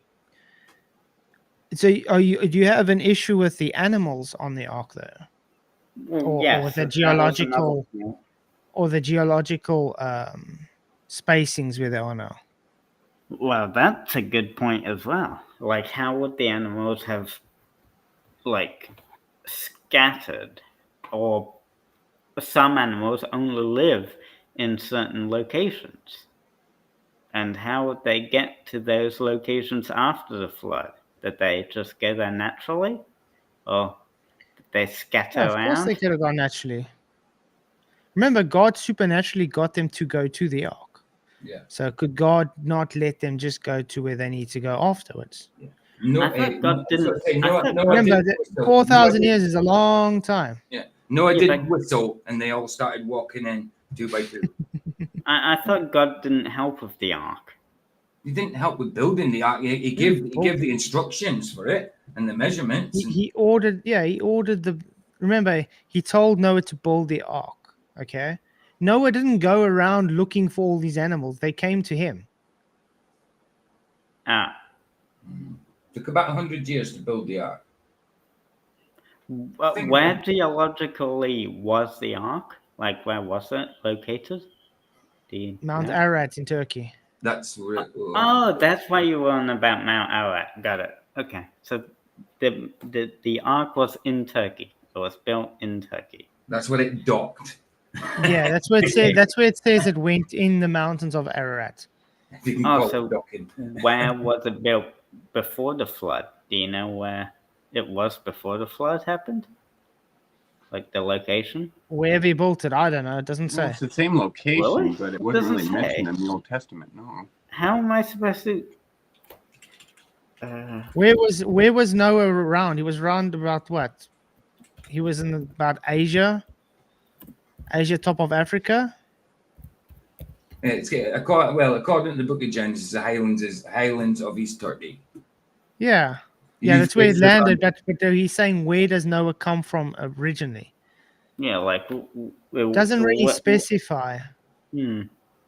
It says he built the ark in the highlands of In a East. desert place, so you would think it's more along the lines of Asia around or top of Africa. Says it. The Bible describes it near the Euphrates River, Yeah, and that's Asia. outside Garden of Eden. Yeah. I guess I guess we can just make a guesstimate. Yeah, that's as best as we can do. So you think it was Iraq? Well, now it would be Iraq. No, I have no idea. or at that location. It's not specified, so we can't. It'll just Yeah, I be know. conjecture. So But, all we yeah. can do is make a guess. Yeah, or guesstimate. We can use the. we Okay. can Well, use- Brenda's in, and Brenda wants to say something. So, is it okay if Okay. I let her on, or do you still have other things to talk about? Well, it'll probably turn into. Well, whatever. You can let him on. Can I let him on? Thank you very much. Okay. I said that out loud, I'll didn't I? Thank you mute for coming. myself. Thank you for coming. Thank you for coming, Luca. I appreciate it, man. I'll mute myself. Yeah. Chat. Thanks, man. Hey, Brenda. How's it going? Can you hear me? Yeah. Yes. The audio coming through well. Okay. No, I just thought I'd drop in. I don't have any special thing. It sounds like you're talking about the flood. And I don't know why Luca had to go. Can you only have 4 people? No. I'm only having one person actually having discuss at a time. It's a kind of rule I'm playing out now because there's always audio chaos and things going on. Oh. Well, anyway, the topic tonight is the creation, the firmament, and the flood. So, if you have anything to say on that, or Well, you would know my position, which would be, and by the way, you notice that you and I have been able to have disagreements and yet not descend into audio chaos, as you say, right? Mm-hmm. I'm curious though, Brenda. I got Do you have a iced tea. Brenda? Do you have a better creation story? I don't have a creation story. You don't have anything, Right, I'm an atheist. so you literally bring nothing to the table. No, creation, the earth or humans or the universe itself was not created. It came about due to natural processes. So no, that's a story. Yeah, sure. And can you prove that story? Natural processes would have had to come about by some way as well. You're saying it's a natural process, but then something would have had to make that natural process, wouldn't they? Why? And you have a serious problem because you can't prove your story. Well, science doesn't prove things, right? It gives evidence and Wait, increases. I'm sorry. Science What's not- your just a description of minute, science? Just a minute. Science doesn't prove things. You get evidence which increases the probability that your hypothesis is true. But why bring science into this? What's that got to do with anything just spoken of now? Because you're talking about things like evolution. Evolution's not science. Of course it is. No, it's not. What? Why not? What's Why the not? cause for evolution? Natural selection. How does natural selection cause evolution? It creates it is a process of random variation and natural. And how do you manipulate that? You didn't let me finish. It's a process of natural variation and random variation and natural filtration, right? So you get random variations within species, right? And then those species survive or don't survive to reproduce based on the environment, the natural environment. And how would you manipulate that? Control. You can make it's an observational thing. You observe it. Then take it's not place. So science. that's incorrect. And then Who it's not says- science. You have to physically manipulate the independent variable for it to be science. Who says? Science. Science says that. No, science doesn't talk. Yes, it does say it. No, it doesn't. There's a method. Science is not a person. The scientific method says you have to manipulate the independent variable so you'll be able to get the cause for the dependent variable. If you're Says claiming who? the independent variable can't be manipulated, then it's not science. Says who? You're not the The boss of scientific science. method says, Who says it? Brenda, this is not going to work But if you're going to just say you once you- or whatever. You're simply Fact is, scientific method states the IV has to be manipulated for the dependent variable to be observed. If there is no independent variable manipulated, then it's not science. So On are we whose- going to to stick to the establish subject proof tonight? from theory? On Yes. whose well, I was trying to, but you take So it. we're you gonna take it so we're gonna into- you keep to take the it- subject tonight. Let me. Yes. On whose authority are you speaking for Science. science? Definitely Science not Science yours. talks about science science. isn't an It's a authority. method. People are authorities, not science. Science is a People. method. What person told you what science is? Science is a method. There are different methods. No, it's the method. No, There's only there's one pretty much scientific one. method. What person, It's singular. what authority do you have to determine what science is? What is your Okay, authority? Again, are you going to actually I can talk about the about, subject tonight, or are you just I going can. to circle jerk like you usually do, Brenda? I can, but then you're just going to have to understand where I'm coming from when I'm talking about science. I know right? exactly Or what you're else we'll coming just from, get- but we're not here to discuss science because you clearly don't know what science is. Fine. So will you please keep to the subject? I'm talking about science. yeah. Creation, or the Creation flood, is not a science. or the firmament. Creation is not a science. Never said it was. Right. So why should I believe that some entity created the universe or the solar system or life on Earth? Well, why Because it should you doesn't believe violate in any it? And because it doesn't violate any natural laws. Neither does evolution. Yes, it does. What law does it violate? The first law of thermodynamics. Which is what? No matter is created or destroyed, only transferred or transformed. Yeah, nobody assumes that. So where did that matter come from, Brenda? No, we're talking about evolution, not Yes. creation. Matter Evolution- had to be there for evolution to exist.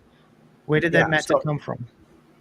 That doesn't matter. Evolution takes place on Earth. You know, It requires a everything's already there. protocell, Brenda. Where did the protocell come from? What's a protocell? It's the first original cell that has to self-replicate. Okay. Yeah, So the where did it universal come from? the universal common ancestor, right? That's not That's an answer to the question. that's restating. Did your it self-create? It evolved From what? how did it do that? from RNA world. So where Which did it come began from, how? Brenda? That's my From point. RNA From world. where? And where did the by, RNA world come from? by natural processes, You What can't natural process? explain how. chemicals, You chemicals can't in the define presence, how. chemicals in the presence of the conditions that were prevalent. Which At you the can't young establish was ever Excuse me. a Excuse me. I was talking. pre-existing Listen, dude. thing. Dude. He's Dude. explained to you that you already Yes, but he's going interrupting. past the predetermination of having itself created nature. Nature cannot create itself, We're not not talking about that. We're talking about evolution. which requires nature to create itself. Evolution is based on naturalism. Evolution is based on there already being life present. So based on naturalism. Right. Right. So that naturalism means That's a it's different subject. self-created. It's not the different subject. It's Yes, it literally is. self-creation. No. Yes. No, it's based on the Yes. materials present, Keith, And those materials present came from where exactly? from the early universe. How? What? How? During the Big Bang. And During the a Big lot of Bang, all you of- can't prove. Dude, you'll get a chance to talk. Dude, no. Don't You're just overtalk me. talking. You're talking about No, but- your make-believe creation story, Yes. and I'm Yes, tired of it. Yes, that's too bad. Yeah, make-believe. Allow the You other can't person to prove speak. it. You just want to Dude. tell everybody it. Allow all the other time. person to speak, even if you disagree with them. That's what I do with you. Well, I can prove Please. you're wrong. No, go ahead. Proof. Where's your proof? Proof that we need a container to exist in? Really? Yeah. Where's your proof?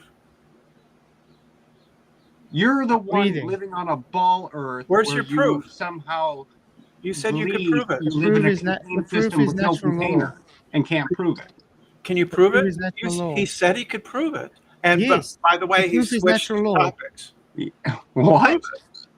Okay, so Prove it. again, Brenda, you're Prove it. claiming your belief in evolution spawns from the violation of first law of thermodynamics, self-creation. Incorrect.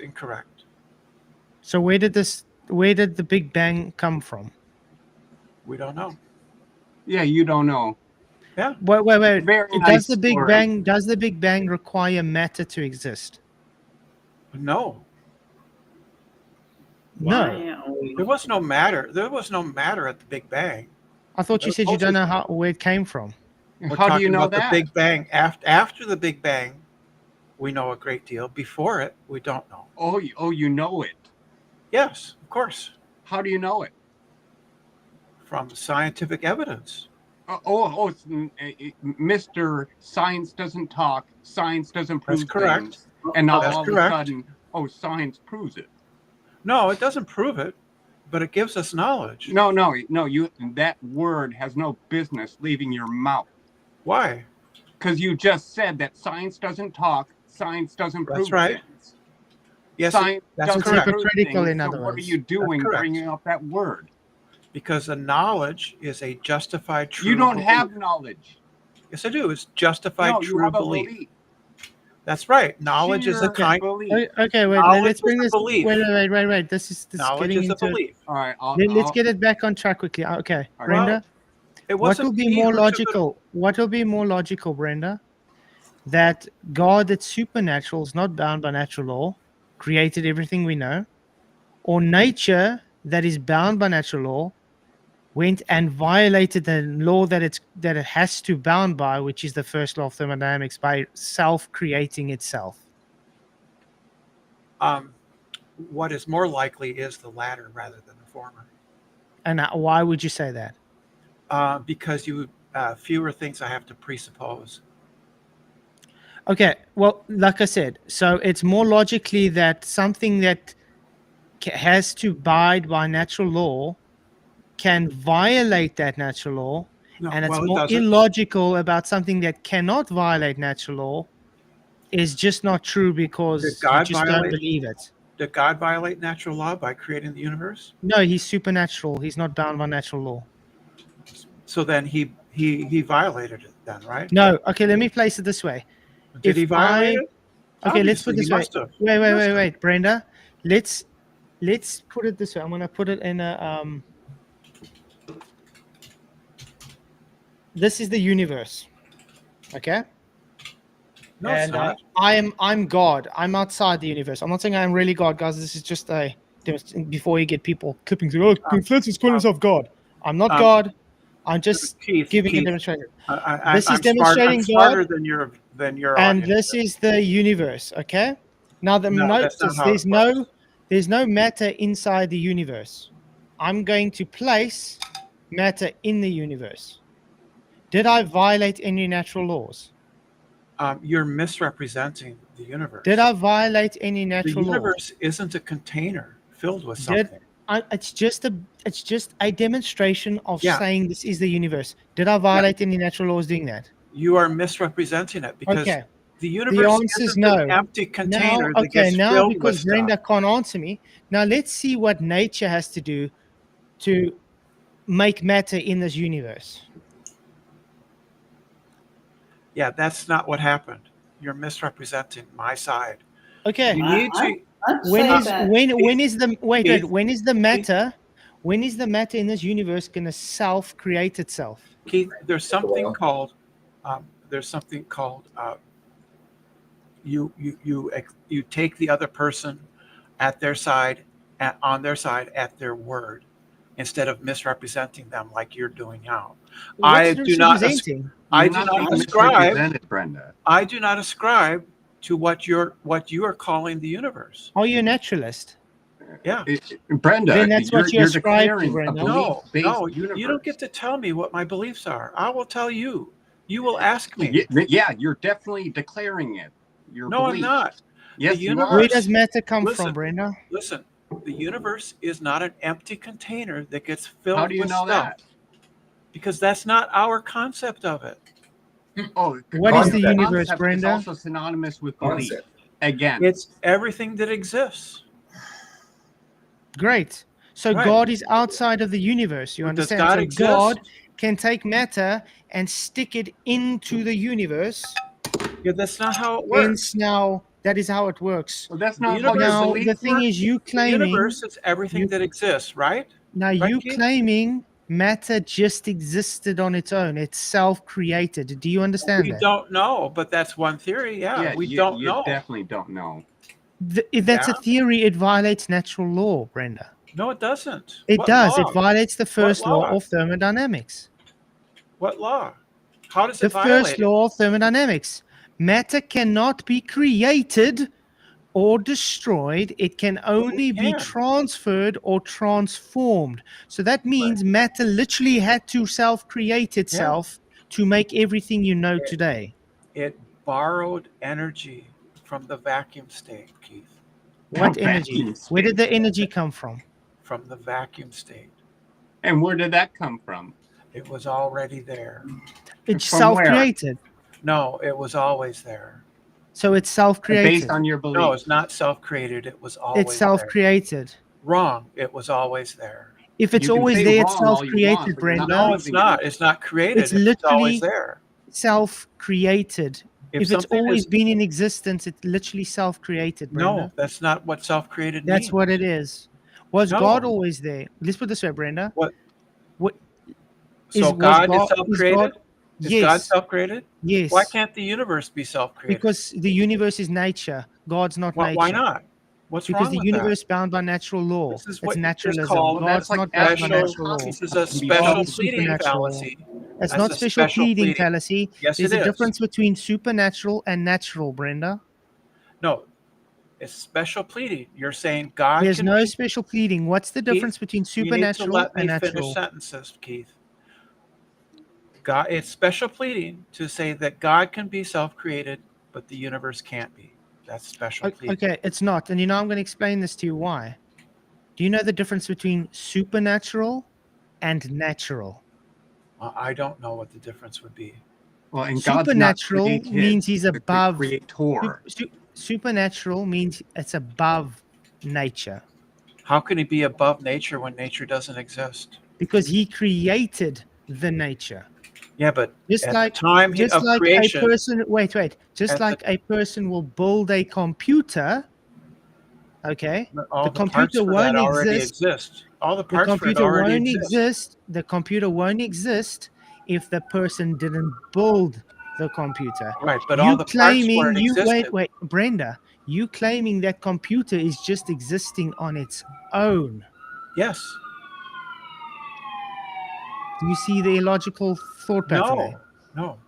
The So energy. computers out of- just happen to pop out of nowhere on their own. No, we're not saying that. We're saying that. the Well, you are early- saying that. That's I'm saying exactly that what the you're Big saying, Bang- Brenda. I'll repeat it.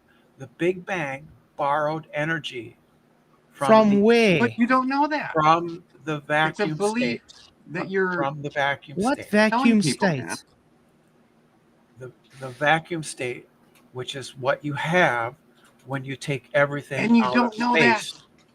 Yes, we do. We No, know you what- don't. Yes, we do. We Brenda, know that no, the vacuum you state has a believe certain you amount know. of energy. We know it has So energy. the energy now. self-created, Brenda. No, it was already there. It borrowed it. So it literally self-created, just like this computer you just claimed. it was just- was always just there, Brenda. Another way of stating it is it was a random example of quantum nucleation. That's another way of putting it.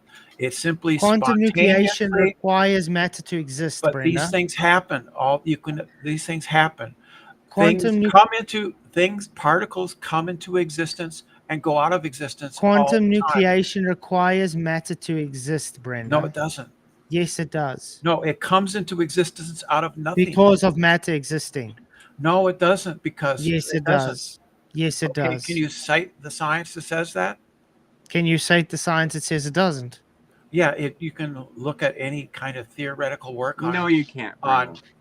By the way, yeah, that's a you could go- theoretical. Yes, It's not even real science. It's theoretical. all science is theory, Keith. Well, There's then no- what are you doing all bringing up science- science in order to prove things? Theory is the highest thing state you can achieve in science. You love to have it both ways.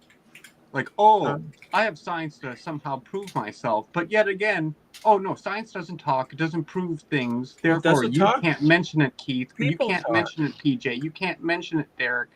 People talk, not science. Dude, you're a super belief based in this What, crap you call do you think science. science can talk, dude? What is the name of the person I'm speaking to anyway? I can't I'm see. Derek. I live about 10 minutes Derek? away from you, by the way. Oh, I don't care. Well, That's nice. You want to meet sometime? no, me, and no, Toon you're could actually meet. you're a disgusting person, both in your mind Anyway. and your body. Yeah, that's Anyway. nice. That's nice. So Anyway, you want to anyway, meet? Brenda. You Anyway, could meet Brenda, the sometimes. energy you're talking about. Make an invitation. problem- I'm being pleasant. The problem Keith. is, I'm Brenda, being the pleasant. energy you're talking about I'm had to inviting exist. Derek to meet with me. Wait, and Brenda, no, other you're not going global to turn others this in the area. into. You're not going to turn this into a show. If you're going to carry on with this, I have to unfortunately again I'm say bye. making it. Okay, so Brenda, Calming things this down and energy, making it this personable. energy that you were talking about, okay? You do know energy requires existence of matter. No, it doesn't. Yes, How so? E equals mc squared. Yeah. Energy and matter M- are interchangeable. M equals E over C squared. So they're interchangeable. Yeah. Great. So matter existed then. Not at that time. No. It came How do from you the know? energy borrowed from the the empty universe, right? How does the empty universe give energy, Brenda? It simply has a certain, it is not at zero, right? It has a sort of base level. So it just energy. appeared out of nowhere. It self-created itself. always This energy has just always been there from Yes. beginning yes, of time. It's self-created. Yes. So in other words, that's God. No, it's So this not energy God. is It's not a God. person. It's not a person. That energy is God. You're calling that energy God, Brenda. No, I'm not. Yes, It's just you are. energy. So it's self-created. It means it's supernatural. No, it's not. Is energy natural or supernatural? Energy is natural. So then it's self-created, then it's violating the first law of thermodynamics. No, it was Well done. always. I don't know why you can't understand. There's something that was Oh, always we there. understand. Wasn't You're created. the one not Creation. Just a minute. You're the one Just a minute. perpetuating your belief on everyone else. Creation implies there was a time when something was and a time when it was not.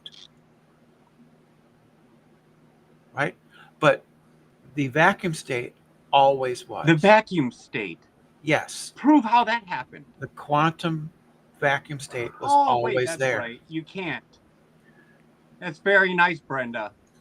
You can't prove how your belief-based vacuum state happened, but yet we all have to succumb to it. This is a theory in cosmology. Yeah. It's not proved. Okay, It's not okay. proved. I've got an idea. Maybe I can explain this in another way, Brenda. Let's try this again. Okay. Would this make logical sense that God that is supernatural is the beginning of everything and he created everything we know? Okay. So hence he No, doesn't was the make one sense. who made the energy because he was outside of the universe. Okay. Or the energy that has to abide by natural law, which because it's natural, was just there that could violate natural law just to exist so you can have everything you want. What makes more logical sense to you? The latter one, because it makes fewer assumptions. What fewer assumptions? You're literally calling the doesn't- latter one God. You're calling It does- nature God. Yeah, so I don't have to do it twice. So in other words, you're calling nature God, I'm not. and which violates natural law, but you will not call God God that is not violating natural law. How does that make sense? It's cetus paribus. It means How does that not make all sense to things you? considered equal. I'm making fewer assumptions. I'm just assuming that the universe was always there. Please allow me to finish. Rather than assuming an additional entity, namely God, who created the universe. I can just assume that the universe was always there. But that's It's the fewer thing. Your it's one assumption is fewer based assumption. on violation of its natural law. What law? So the assumption is it There's can no violate laws. natural law, which is more What laws? assumption based than saying, okay, God created your natural law. The laws come into being when during the Big Bang. They don't exist before that. Do they exist before that? That's more Big assumption. So Bang it's even isn't more a law, assumption. You so just what are went you against talking your about? own. You just went against your Yeah. own rules. In the multiverse concept, every universe has a different set of laws. So you keep you know adding more assumptions, which are more based and so in other words, you're a hypocrite. No, what they Yeah. believe, what under the multiverse theory, So every there's more universe assumptions, Brenda. So your look, assumptions are more than just need God to- existed. You need to let people The finish. multiverse belief. Yeah, I'm trying to explain. I'm that's trying a to very finish my nice sentence. Jehovah's Witness Which doctrine you got I'm going trying on to there. finish my sentence, which is that every universe has the laws are set they're randomly set. So every Thank you, universe would Godzilla. have And a you prove random. it. Thank you, Godzilla, It's for a your theory. $5 super It's a chat. Really theory. appreciate it. Thank you, Godzilla, for your $5 super chat. He says, asking a man who thinks he's a woman what sounds more logical. It's priceless moments like this that earn the Do you super want to chat. talk about that? Thank you very much for your super chat, Godzilla. Really appreciate it. But that is the hard truth, You want to unfortunately. talk about that, Keith? Appreciate Right? it. I don't actually need to. Did you watch Adam's latest premiere where he was discussing Who? and you got Adam? Who's Adam? Where I don't know who Adam is. you literally had a debate with him. Here I am, Lord, send me. What? Where you were calling him a pervert because he says you're a man. Oh, him. Yeah. He is a pervert No, he's How's he a pervert? far from pervert. because He is he not. decided because he started to talk about my genitals. Well, No. you are a man. Well, you No, have do genitals, you- freak. Do you think that if I started talking about your genitals, that would be You're the kind one of calling weird? yourself Okay, a woman. wait, Yeah. guys. That Wait, would be kind of wait. perverted, you wouldn't a it? Guys, wait. That I would just want to that have would a be one-on-one also with be Brenda quickly. that would also It be means you pervert inappropriate. word Okay, meaning. Derek. Right? Derek, wait. Right? Let me just have this discussion with Brenda quickly. Brenda, do I have male genitalia? I don't know. Do you have male genitalia? It's none of your business. Okay. Do you have a uterus? It's none of your business. So you're a male. None of your business. It is my business because No, we're it's talking about not. it. You brought it It's up. not. Well, you can't be honest, It's not. Brenda. It's not about none of your business. I can talk about generalities in Okay, abstract, but my point but I'm I'm making now, not Brenda. going to Wait, talk wait. about personal issues. Point I'm making now, Which way Brenda. does your Brenda, cock? Which way does your the point- cock bend? You're gonna have to let me Hey, talk. Keith, So the point I'm which way does making your on this, cock Brenda, bend? the How point I'm long is making, your cock? How long Brenda, is your cock? much bigger than yours. Anyway, Brenda, the point I'm trying No, to it make isn't. here, oh, so you saw it. Oh, you must be the No, pervert then. I'm just So insulting anyway, you. That's all Brenda, I'm doing the because point you're I'm being a trying to dick. make now is that you're hypocritical because now you are literally trying to talk about my genitalia, and that makes No, me a pervert gave when me asking permission. you, are you a You male gave- or a female? No. Yeah, I can prove you are a started. male because You your birth started. certificate says you're a male. You don't don't have a know that. uterus. You You're don't know walking that. around with a penis, You don't know and that. you are not able to have a baby. You don't do not know have a that. womb. You You don't are, birth by certificate definition, says a You don't know male. that. You don't know any of that. Oh, yes, we Your do know birth that, certificate- Brenda. So Keith, when I said I was willing to talk about this stuff, I'm willing to talk about it in generality, not personally. So if you could not get personal, It's not expressing, personal, it's yes, fact. it is. It's factual. Yes, it is. Okay, Brenda, And if is you it could- fact? Is it you're- fact that you have a could you- uterus or not? No, could you stop it? You Stop stop. I know This the is truth hurts, personal. Brenda. This is personal. brought this up. It's You no, brought I this didn't. up, Brenda. No, I Out of- didn't. It's personal. Out of and fact. it's Out of inappropriate. fact. Okay. It's Out of fact. inappropriate. Okay. Let's not It's even bring you into inappropriate. this. Let's not even bring you into this, Brenda. Out That's of what I'm matter of asking fact, you to do, you fucking moron. Brenda, out of a matter of fact, does a male have a uterus? Some might. Nope. No, Brenda, none There- have a uterus. There are people who are born Nope. with both. No males Yes, have there are uterus, persons who are Brenda. born with both.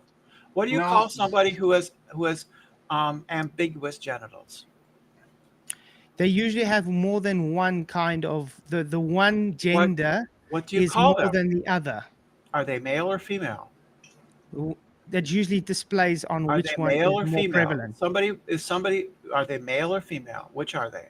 It depends. It's based on most prevalent gender Why? because it depends. Some have more male chromosomes than the other. Who said you get to decide where the line I is? don't get to decide anything. Yes, the doctors do, don't they? Well, the doctor the on doctors your don't birth either. certificate Yes, they said do. you were a Let me male, didn't he? wait, guys. So what happens is, Brenda, if they usually have these genetic malfunctions, you can say it. Yup. Okay, What's the malfunction? They're not malfunctions. it is a malfunction. No, you're It's going to not call a normal, it's a person mutation. malfunction? It's not a gonna normal call a person- mutation, Brenda. You're So going to what call a defect? person a malfunction? A How birth defect. rude are you? Okay, it's a defect. It's a not a birth defect. It's Persons not aren't normal. defect. It's not normal. Oh, well, Didn't So- call the person a defect. Listen, What the heart okay, is a I'll defect. never call the person a defect. listen, No. listen. Okay, Buddy, so you better okay, watch your Brenda, step. You better have watch your step Okay, you better. when Okay, you talk about I'm going defect. to. I'm Okay, gonna watch my step. So, I haven't said Brenda- anything wrong except the truth. okay. So, Brenda, I'm going to try this again. There's a difference between a male and a female. Yes, you have genetic cases where people are born with both genders, but there is always one overbearing gender than the other. There is never a 50-50. Okay? This is based on genetic mutations. It's a defect. It's not normal. So that's why it's called a defect. Does that make a person a defect? No, it doesn't. No. The mutation is a defect. And yes, a lot of the time the doctors or the parents have to decide which to take, because there can be very bad health issues if they choose not to do anything about it. Now, we are talking about actual cases that are not. And that's a how can I minority. say- That is a Yeah. minority. Yeah, we're talking about actual cases that people that do not have these mutations, like normal male and normal female, like you, Brenda, or someone else. So, does a male have a uterus or not? PJ, you're a defect, aren't you? You're mentally retarded, aren't you? Okay, PJ? bye, Brenda.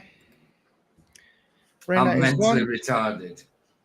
I'm But you mentally. understand, Brenda was attacking you now because we're just asking a very simple question. Because I said something that someone's born with that they shouldn't be born with is a birth defect. I'm sorry, that's a birth defect. If I had an extra part hanging off my earlobe, that's a birth defect too. The mutations is birth defects, exactly. That's it. I mean, you get children that are born sometimes with two left feet, or they're born with an extra finger, or my mate's missus had webbed toes. It's a birth defect. There was nothing wrong with that. She's cool. We love that. We still love her. Birth defect. That's all it was. I know. And Brenda wasn't born with any defects. No, he's that's the problem with Brenda. He's chosen to go against God's identity, which God That's created right. him to be. That's why so much of how should we say, it's why he doesn't want flat earth to be real. It's Because all he's based going to have on accountability then, God. exactly. Yeah, it's all based on it. Like, if flat earth is true, that means God is real. That means I have to actually own up to my mistakes. No, look at this. No, I wasn't attacking Brenda Ban. Brenda was literally going and calling PJ horrible names and being really disgusting right now. So that's why Brenda got banned. Brenda couldn't I had a control birth himself. defect because I'm a retard. That's what. Yeah, exactly. So no, Brenda was crossed the line. But yeah, the simple fact is Brenda has an identity crisis. It's the truth. It's the fact. I like I said, I don't hate Brenda or anything. I pray that Brenda comes right, because I do want to see Brenda in heaven one day. And Brenda just needs to understand that what Brenda's doing is a very dangerous and a sinful way of living that separates him from God. That's right. Okay, and the fact that he wants to live in the sin is the reason why he has a hatred for God. It's because he doesn't want accountability. He doesn't want accountability for that sin. It's as simple as that. I didn't even spoke to Brenda tonight. I put in a few opinions. That's it. And then he attacks me. That's fine. But the sad thing is, That's fine. I wasn't even trying to attack Brenda. I was just trying to explain the facts between male and female. And it's very simple. They're very simple facts. And it's sad because anybody that talks out against this crazy insanity is seen as homophobic. And it's not the fact, not the truth. It's just the fact. If we say, look, this is a cell phone, the fact is it's a cell phone. Just because you want to identify this not as a cell phone doesn't make it not a cell phone. It's simpler. I mean, I can identify myself as a black woman who believes I'm a squirrel. Does that make me a black woman who believes I'm a squirrel? No. I'm a white male who's mentally insane, who thinks I'm something else I'm not. That's the fact. It's as simple as that. Mr. Jingles, unfortunately, being gay is a sin. God does say it is abomination, but it doesn't mean that God hates you for being gay. God wants you to come right, and I show love towards anybody that is gay. And if you ever want to talk about it and pray, I'm always here to pray for you guys, because it is a path that leads away from God. It's a path of destruction. So yes, being gay is wrong according to God's standards because it goes against God's identity. So yeah, but I do not hate any gays. I do not hate anything that they stand for. The thing that we do is just preach fact that it's a path of destruction because it goes against God's identity, and God didn't create you to be gay. It's a lie, a perverted lie from Satan. That's right. And that's the hijacked word as well, gay, because gay means happy. It means happy. Yeah, it's gay actually means in the dictionary, it always just means to be happy. It's quite a biblical word as well, in English biblical, anyway. Mm-hmm.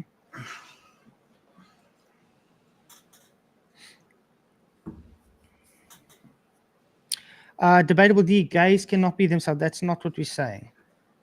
Look what we're saying. So gay people may not be themselves. No, the thing is, if you have a lustful thought of someone in your own sex, that's when you're supposed to sit back and say, hey, something's not right with me. Why am I having lustful thoughts for someone who I'm not supposed to? It's a perverted thought. And I can give you many people's testimonies that detransitioned from this, and they would tell you it's only God that got them out of this. There's one that I watched recently from a woman that went through full surgery, everything, looks like a man, stood in front of a mirror, and like the whole time God actually spoke to her, saying, this isn't really you. And it bothered her so much that at the end of the day, she ended up detransitioning back to woman. Obviously, she's lost, what she had because she went through surgery and things. But she's now happily married and all happy with, so it happens. People realize that God can still work with you even when you're in a lost place. And there's people that, unfortunately, a lot of the things, I don't know if you guys have been seeing this, how many, I can't really say the words, suicidings, I'm just going to say it that way, happen because of this transitioning. Many. And they don't really want to tell people because a lot of them are forced into it from a young age. It messes mentally the people. I think the statistics... I'm going to head off now. I think the statistics are kind of like 50-50 for pre-op. Cheers, Luca. Thanks for coming, man. For pre-op... Cheers. Bye-bye. I think the last statistics I seen, like for pre-op transition, that the subleucide rate was the same as post-op. So there was no difference. You know what I mean? So, where's it getting better for them if they're having operations and they're all happy and stuff after that? It's not. Yeah, but again, guys, just to tell you, we're not hating on anyone. We're just preaching the facts, and we're just doing it out of love for you guys because you guys are down a dangerous path. That's all. Okay, so please don't go and say, oh, you guys are homophobic, you hate gays. That's not the truth. Okay? We're doing this because we care. Just like you would tell your child not to stick their hand in a burning fire, because you know what will happen. It's the same thing we're saying to you guys. At the end of the day, you have to make your own decision. We can only try help where we can.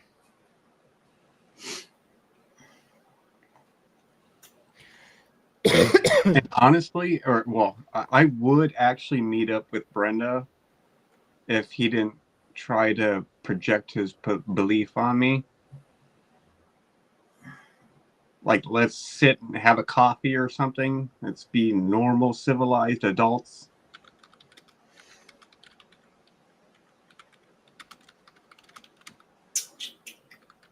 What I don't want, though, is to be told that, like, oh, I'm a woman coming from a man. I know. Like, dude, you're bigger than I am.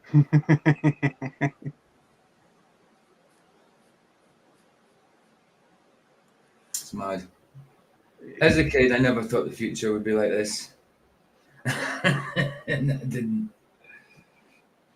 And it's like, even if you try to paint a lie as polite or pleasant, it doesn't stop it from being a lie.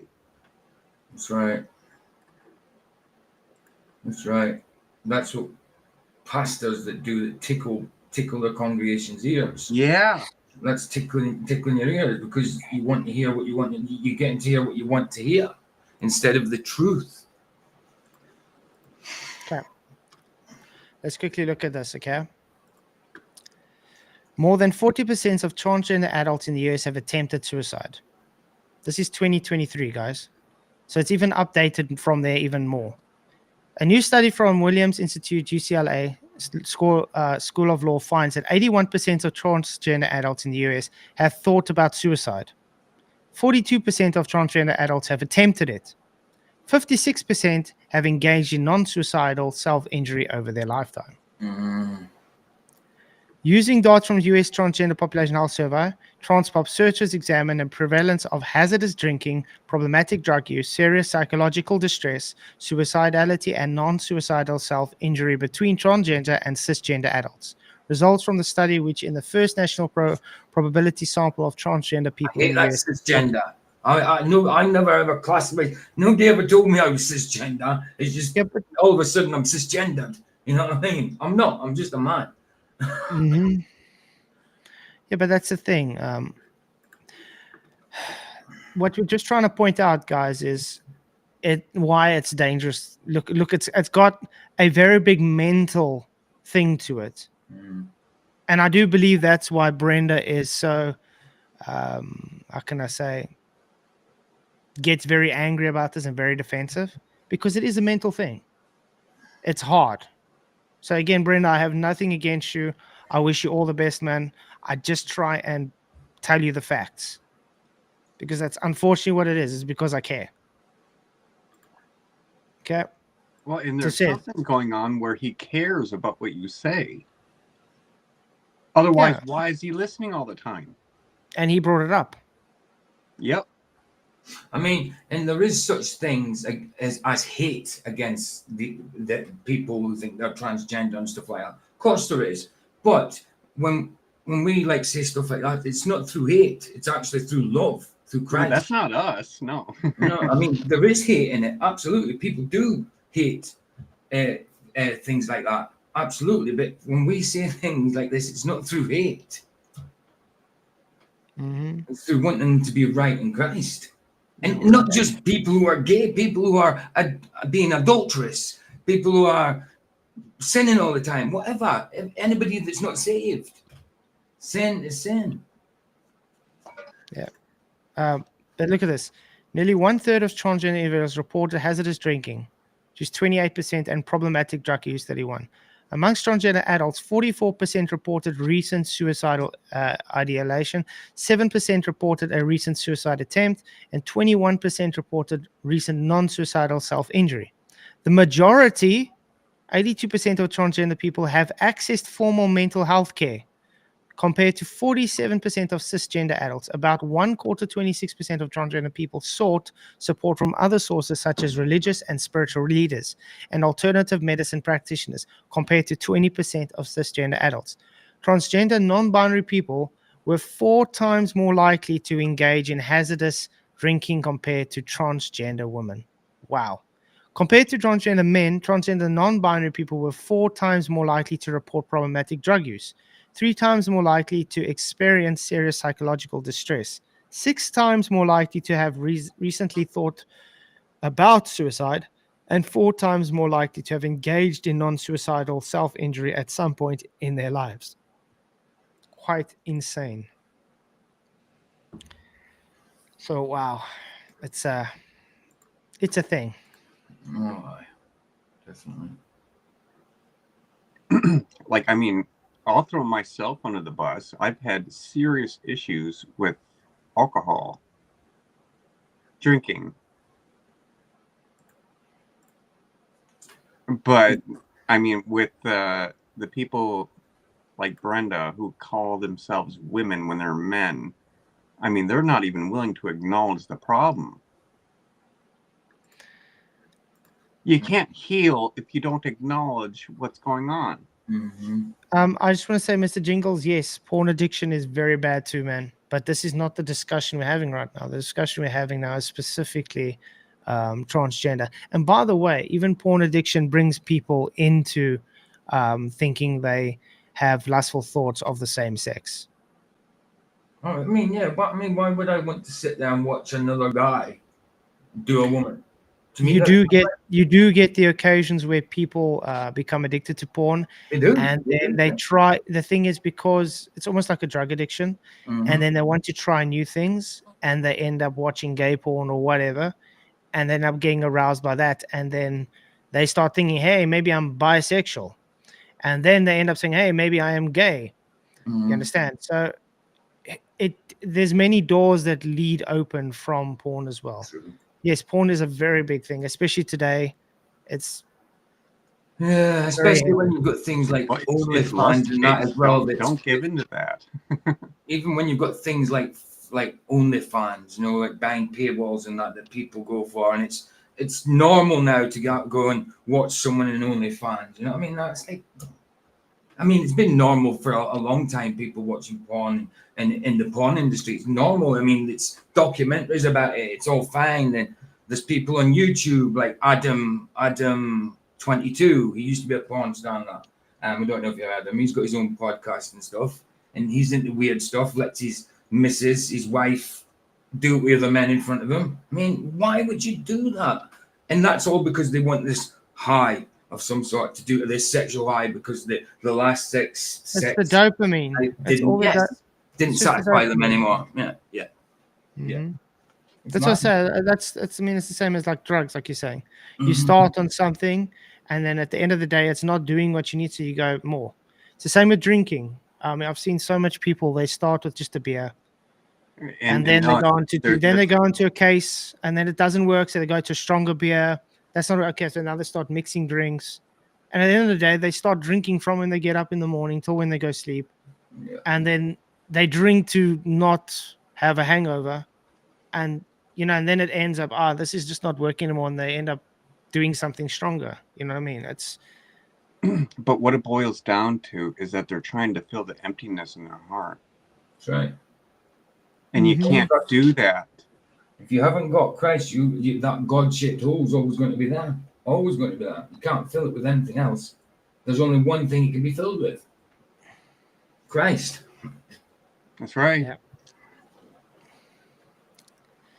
Yeah, and I mean, like I said, all we can really do is just pray for whoever's ever going through the stuff. I mean, we've all gone through things in our life that we've had to overcome. And I can clearly tell you, if it wasn't for God, I probably wouldn't be married right now with children. So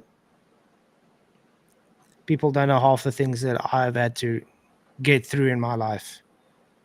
So yeah, all I can say is God is good, and He does change people.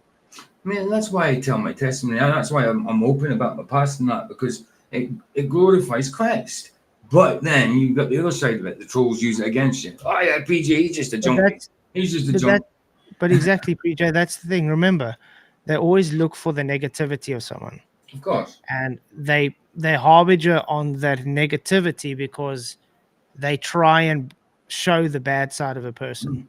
But that just shows you that they're not right. They have some kind of jealousy, because if you're jealous from a person, you're going to try to bring them down as much as possible. Somebody in your chat there a few weeks ago said something like, "Oh yeah, whatever, PJ, but yeah, all the bad stuff you've done in the past, you can't ever change." No, I can't ever change it, but I'm forgiven for it. You know? Exactly, babe. Exactly. God is babe. I'm forgiven for it. I can't change it, but I'm forgiven for it. So I will not let the devil condemn me over it. And that's also, people do fall back into something sometimes. Absolutely. We are still just human. We still do sin. We still do stuff. Okay, but the thing is, what counts is what you do afterwards. Do you get up and dust yourself off, ask for forgiveness to God, and tell Him to help you further and go on, or do you give up? That's where it comes on. Well, that's where your character's built. Do you take up your cross daily?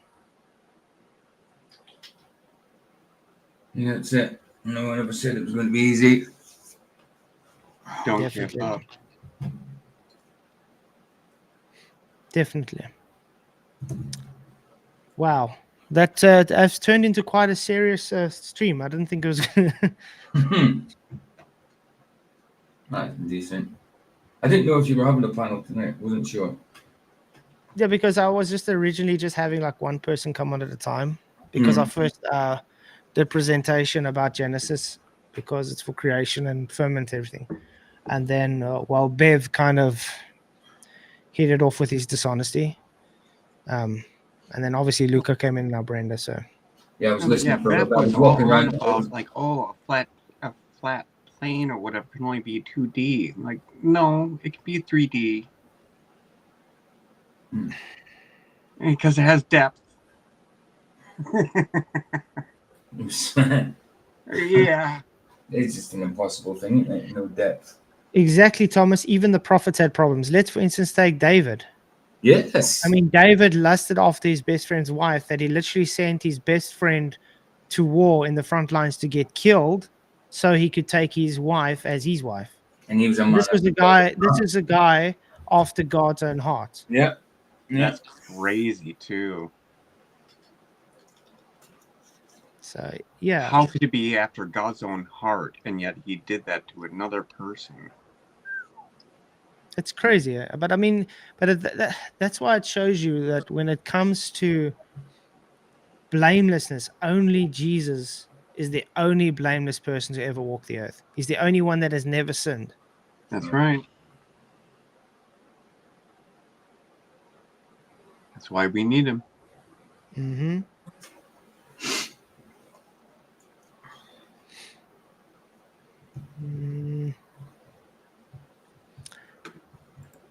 Let's see if we can get something else. Oh, what time is your show, by the way, PJ?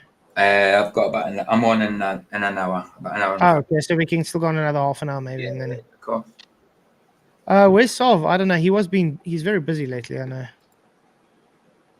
He's building curved levels.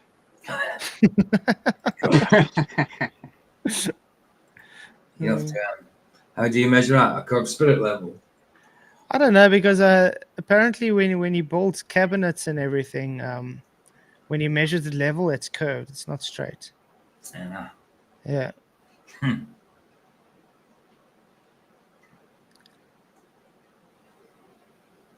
Terrence Tarr, Flat Earth vs. Round Earth, Lex Friedman podcast. It's only like 5 minutes long.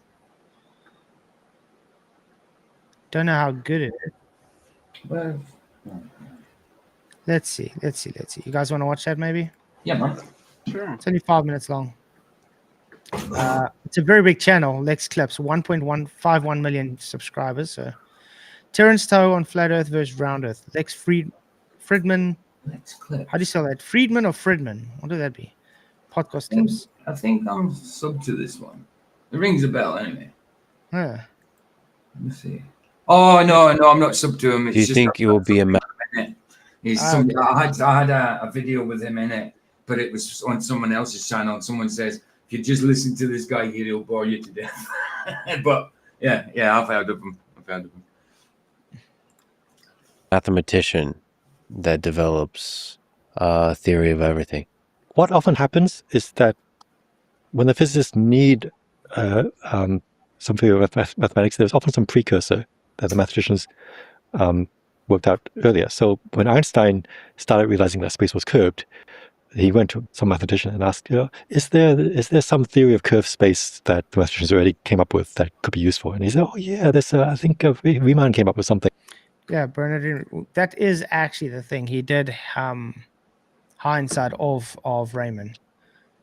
But the thing is, even Einstein says space isn't curved; it's flat. It just takes curved spin, but he does say space is flat though. It's going to be interesting to see what they say though. But I don't know why they love math for some reason. Why? Well, it's like we can't prove and so space. Riemann had. I'm sorry. But that's the thing. That's why they describe space. Right. And it's a description of a belief. Mm-hmm. And it's a language. Scientific fact. It's just a language, but that's the problem because they are able to have an equation and say, "Oh, you see, this equation works out." That doesn't make it reality. It's literally No, it doesn't. Right. It's the same. It's the same as saying, "Okay, I can answer what's 1 plus 1 in Afrikaans." Now, because I answer in Afrikaans, therefore, it's I proved a fact. You know what I mean? It's not how it works. Just because you describe it in a language doesn't make it fact because it works out in that language. Yeah. Well, I mean, there's no language that proves space is real. Mm-hmm. It literally takes belief. Yep.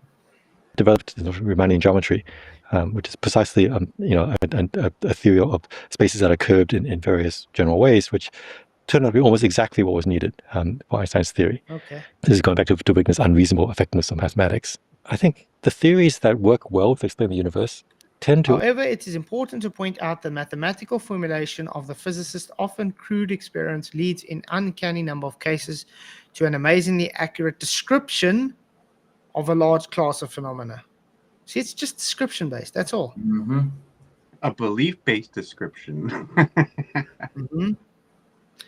And look what it says. This sorry. shows that the mathematical language has more to commend than it being the only language which we can speak. It shows that it is a very real sense, the correct language. Let us So it's just a language, guys. Describing. Also involve the same mathematical objects that work well to solve mathematical problems. Ultimately, they're just sort of both ways of organizing data See where they get the flat earth from. in useful ways. It just feels like you might need to go some weird land that's very hard to intuit. Like you have like string theory. Yeah, that was a leading candidate for many decades. I think it's slowly falling out of fashion because it's not matching experiment. I'm happy to see people finally figuring out string theory is nothing more than just nonsense. It's just a theological thing. Yeah, I think they came up to something like 12 dimensions with string theory. How long's a piece of string theory? Too long. No, but none of it makes sense. It doesn't even matter. Because the thing is, you can just make anything nonsense up just to make it fit. String theory is practically just mathematic theory based on God of the gaps. That's all it really is. So you can make up anything you want to. I mean, you can make Superman up in string theory if you really wanted to. Concentric circle theory, all right? Well, that's kind of what their job is in some of these areas. Their job is to make up crap. And get paid well for it, too. That's right. But so one of the big challenges, of course, like you said, is experiment is very tough. Yes. Because of how effective both theories are. But the other is like just, you're talking about you're not just deviating from space-time. You're going into like some crazy number of dimensions. Yeah, You're doing yeah. all kinds of weird stuff that to us, we've gone so far from this flat Earth that we started at, like you mentioned. Yeah. Now, Oh, there comes the flat Earth thing. Okay, I was wondering where. So he started the flat Earth. I'm glad he realizes that. Started the flat Earth. Because it's flat. we're just it's very hard to use our limited ape descendants of cognition to intuit what that reality really is like. This is why analogies are so important. I mean, the round Earth is not intuitive because we're stuck on it. But round objects in general, we have pretty good intuition over, and we have intuition about how light works and so forth. And like it's actually a good exercise to actually work out how eclipses and phases. They love doing this. And I just want to point out again, a circle is round. Yeah. Isaiah 40:22. Circle of the earth. And by the way, a circle is flat. It's a plane shape. Like a plate. Mm-hmm. Of the sun and the moon and so forth that can be really easily explained by round Earth and round moon, and models. And you can just take a basketball and a golf ball and a light source and actually do these things yourself. So the intuition is. And those light sources, just like I showed the other day, the sun and moon, the shadows don't fit. Yeah. They don't fit. There was an image going about with that before, with the moon and a golf ball meant to be having the same shot. Do you remember that one about 5-6 years ago? Had the same shadow. Banjo brought it out now again, I think. Yeah, but when you line it up, they weren't exactly the same. They were in similar positions, but they weren't exactly the same. I think Banjo brought one out. I think Banjo brought that video out again yesterday or something. Who did? Or this morning. Let's see. I remember Brandon doing it about 5 years ago. Brandon Toy. Randy's old channel. Find it. But it wasn't, the stream wasn't all about that, so that's just it somewhere, so I wouldn't know where it's at. I'm just trying to see if I can find. Oh no, it's not Banjo. It was. I'm sure it was Banjo. No, but he has more than one channel though, does he not? Banjo.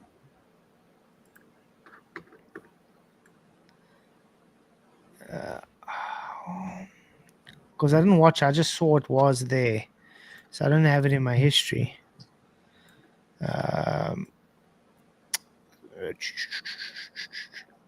don't know, but I know which one you're talking about. It's like a big white ball thing, and it's showing when it's lined up. It doesn't show the correct thing is. Right. Okay, doesn't matter. We know what we're talking about. I just want to say the votes have gone up, guys. Noah's flood happened, 123 votes. 58% say yes. No, 33%. Not sure, 10%. There we go. Appreciate you all, by the way. Please hit the likes if you haven't. You seen Jeremy? There. But you have to transfer it. That is a big leap intellectual for us to go from flat to round Earth. Okay. I gotta put this out again. Look how nonsense. I never said that.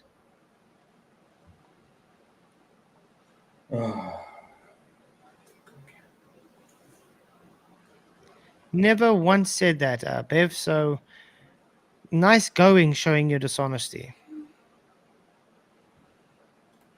It's a nice symmetric shape. How can it be 2D? Crazy. I'm Because sure our life is most. I'm sorry. No, go ahead. The whole thing being talked about though was that the flat shape is 3D, right? The surface area, yeah, the whole table itself is 3-dimensional. I mean, I even told him you can drill a hole in it. Does it still make it 2-dimensional? No, it doesn't. No, not if you can drill a hole. Because the depth. Yeah. I say all that happens is you are explaining a condition of the shape. So like this book, it's 3-dimensional. It's got width, breadth, and depth. But if you're just counting the surface area, it's a planar shape. It's flat. It's two-dimensional because you're ignoring a dimension. In reality, it's three-dimensional. But geometrically, you're only describing a two-dimensional. That's what we did with the table. So, yeah, the guy's just being dishonest as usual. Well, it's like two-dimensional requires no depth at all. Like, can they show us an example of that? But, I mean, you can draw it in 2D, and you can draw a table in 2D, isometric projection, isn't it? But you can still Like tell even a piece of 3D paper shape. has some depth to it. Yeah, But yeah, no, exactly. what they're talking about doesn't have any example. Mm. Yeah. Exactly. Mostly lived in flatland. Yeah. To load that information, and we're all like take it for granted. We take so many things for granted because science has established a lot of evidence for this kind of thing. But we're on a round rock, Yeah. flying through space. Yeah. And it's a big leap, and you have to take a chain of those leaps. The more and more and more we progress. Right. Yeah. So modern science is maybe again. I actually have to agree with him. You're taking a big leap, and you have to take more and more big leaps to get to that conclusion. Why? Mhm. Because you're building a foundation of assumptions and your whole belief system based on that foundation.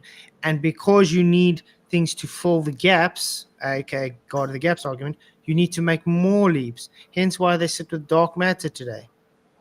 Hence why they sit with quantum foam and all these nonsensical things that's never observed because they need it to be there for their belief system to work. Quantum foam. Mm. Yeah, dark matter. Wow. Mhm. Wow.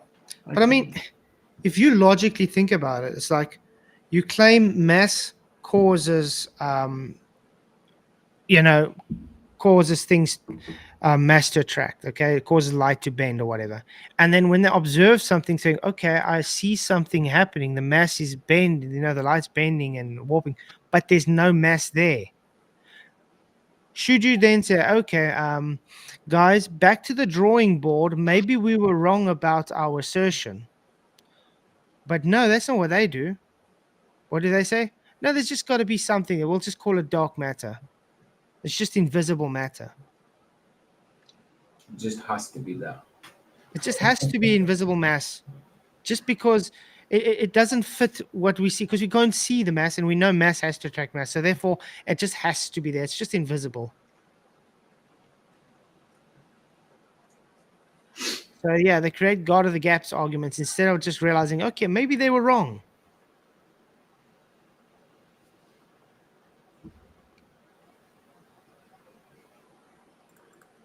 A victim of success is that in order to be more accurate, it has to move further and further away from your initial intuition. And so for someone who hasn't gone through the whole process of science education, it looks more and more suspicious because of that. So we need more grounding. I mean, I think there are scientists who do excellent outreach, but there's lots of science things that you can do at home. There's lots of YouTube videos. I did a YouTube video recently of Grant Sanderson. We talked about this earlier. That How to measure the universe, the cosmic distance ladder, part 2. The cosmic distance ladder. Wow. I don't know about you guys. Doesn't this guy remind you of Arwen though?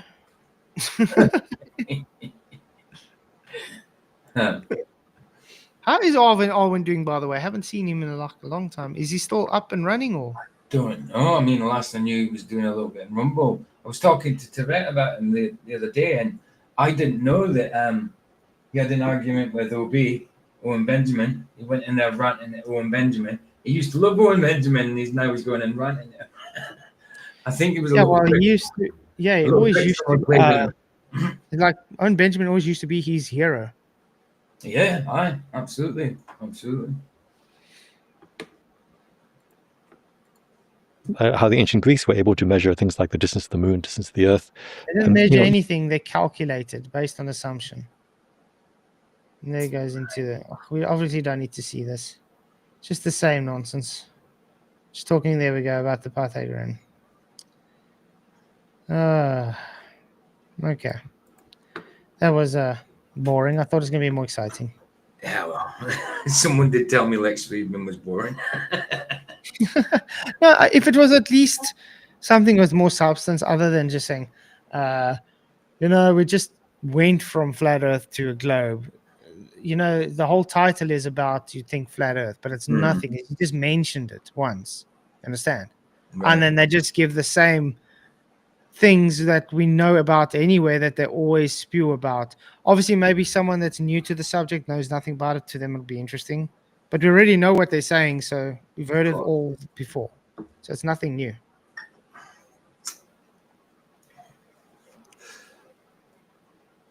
Anyway, I guess we can end the stream here then. I cannot lie. I would love to sleep. Okay, good idea. So I don't know how the debate was. I couldn't watch Big Slapper last night. How did it go? Go watch it. I can't. Go watch watch him. Go watch it. That's all I can say is go watch it. Okay. Let's just put it this way: he doesn't know Scripture, and he literally bore false witness to me about me 5 times in the stream, and he refused. He refused to address it, and then he kept muting me, and then kicked me. No doubt. Oh, that's right. Yeah, it was on his, wasn't it? Of course. Mm-hmm. But yeah, I do pray for him. He is demon possessed. Yeah. He's the flat Earth Sean Hawkins, guys. They actually look like they could be brothers, to be honest.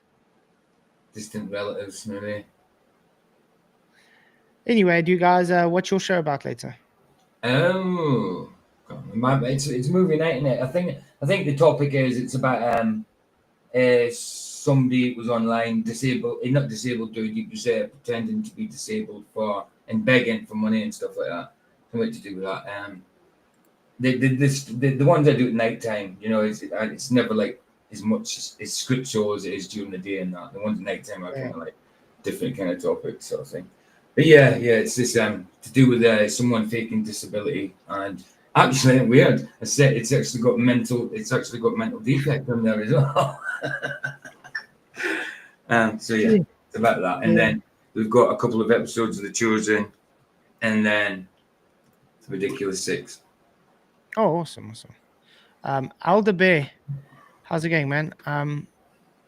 I just want to say, would you be able to maybe email me if you don't mind? I have someone who wants to actually debate you. His name's Robert. He asked specifically to debate you after seeing you last time on our show. Bob. Would you be up for it, Alder Bear?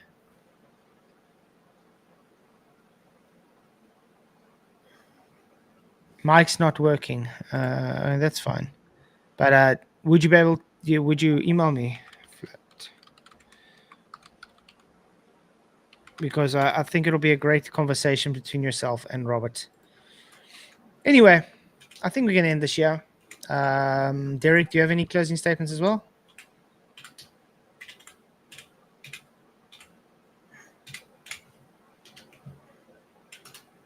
Wow, yeah, that's a brilliant closing statement. Bob Ross, yeah, he's probably busy. He's probably not at his table right now. But it was great having you guys on. Appreciate you. That was a pleasure. Thank you for coming. And yeah, all seriousness, Brenda, I am praying for you, man. I do hope that whatever you're going through, that you get through it. And if you ever just need to talk offline, it doesn't matter. I'm here for you so we can, I don't have any hate or any animosity against you. It's just because I care and I want you to get right with God. So, yeah. But thank you, guys. Appreciate everybody. Appreciate all the Patreon supporters. Appreciate everybody that sent super chats and everybody that did hit the likes. Please do make sure to hit the likes if you haven't already. And the poll is ending on Noah's flood happened. Yes, 58%. No, 31%. And not sure, 10%. After 127 votes. So yeah, thanks guys. I'll see you then all tomorrow for another epic stream. Make sure to catch PJ now. It's going to be quite eventful.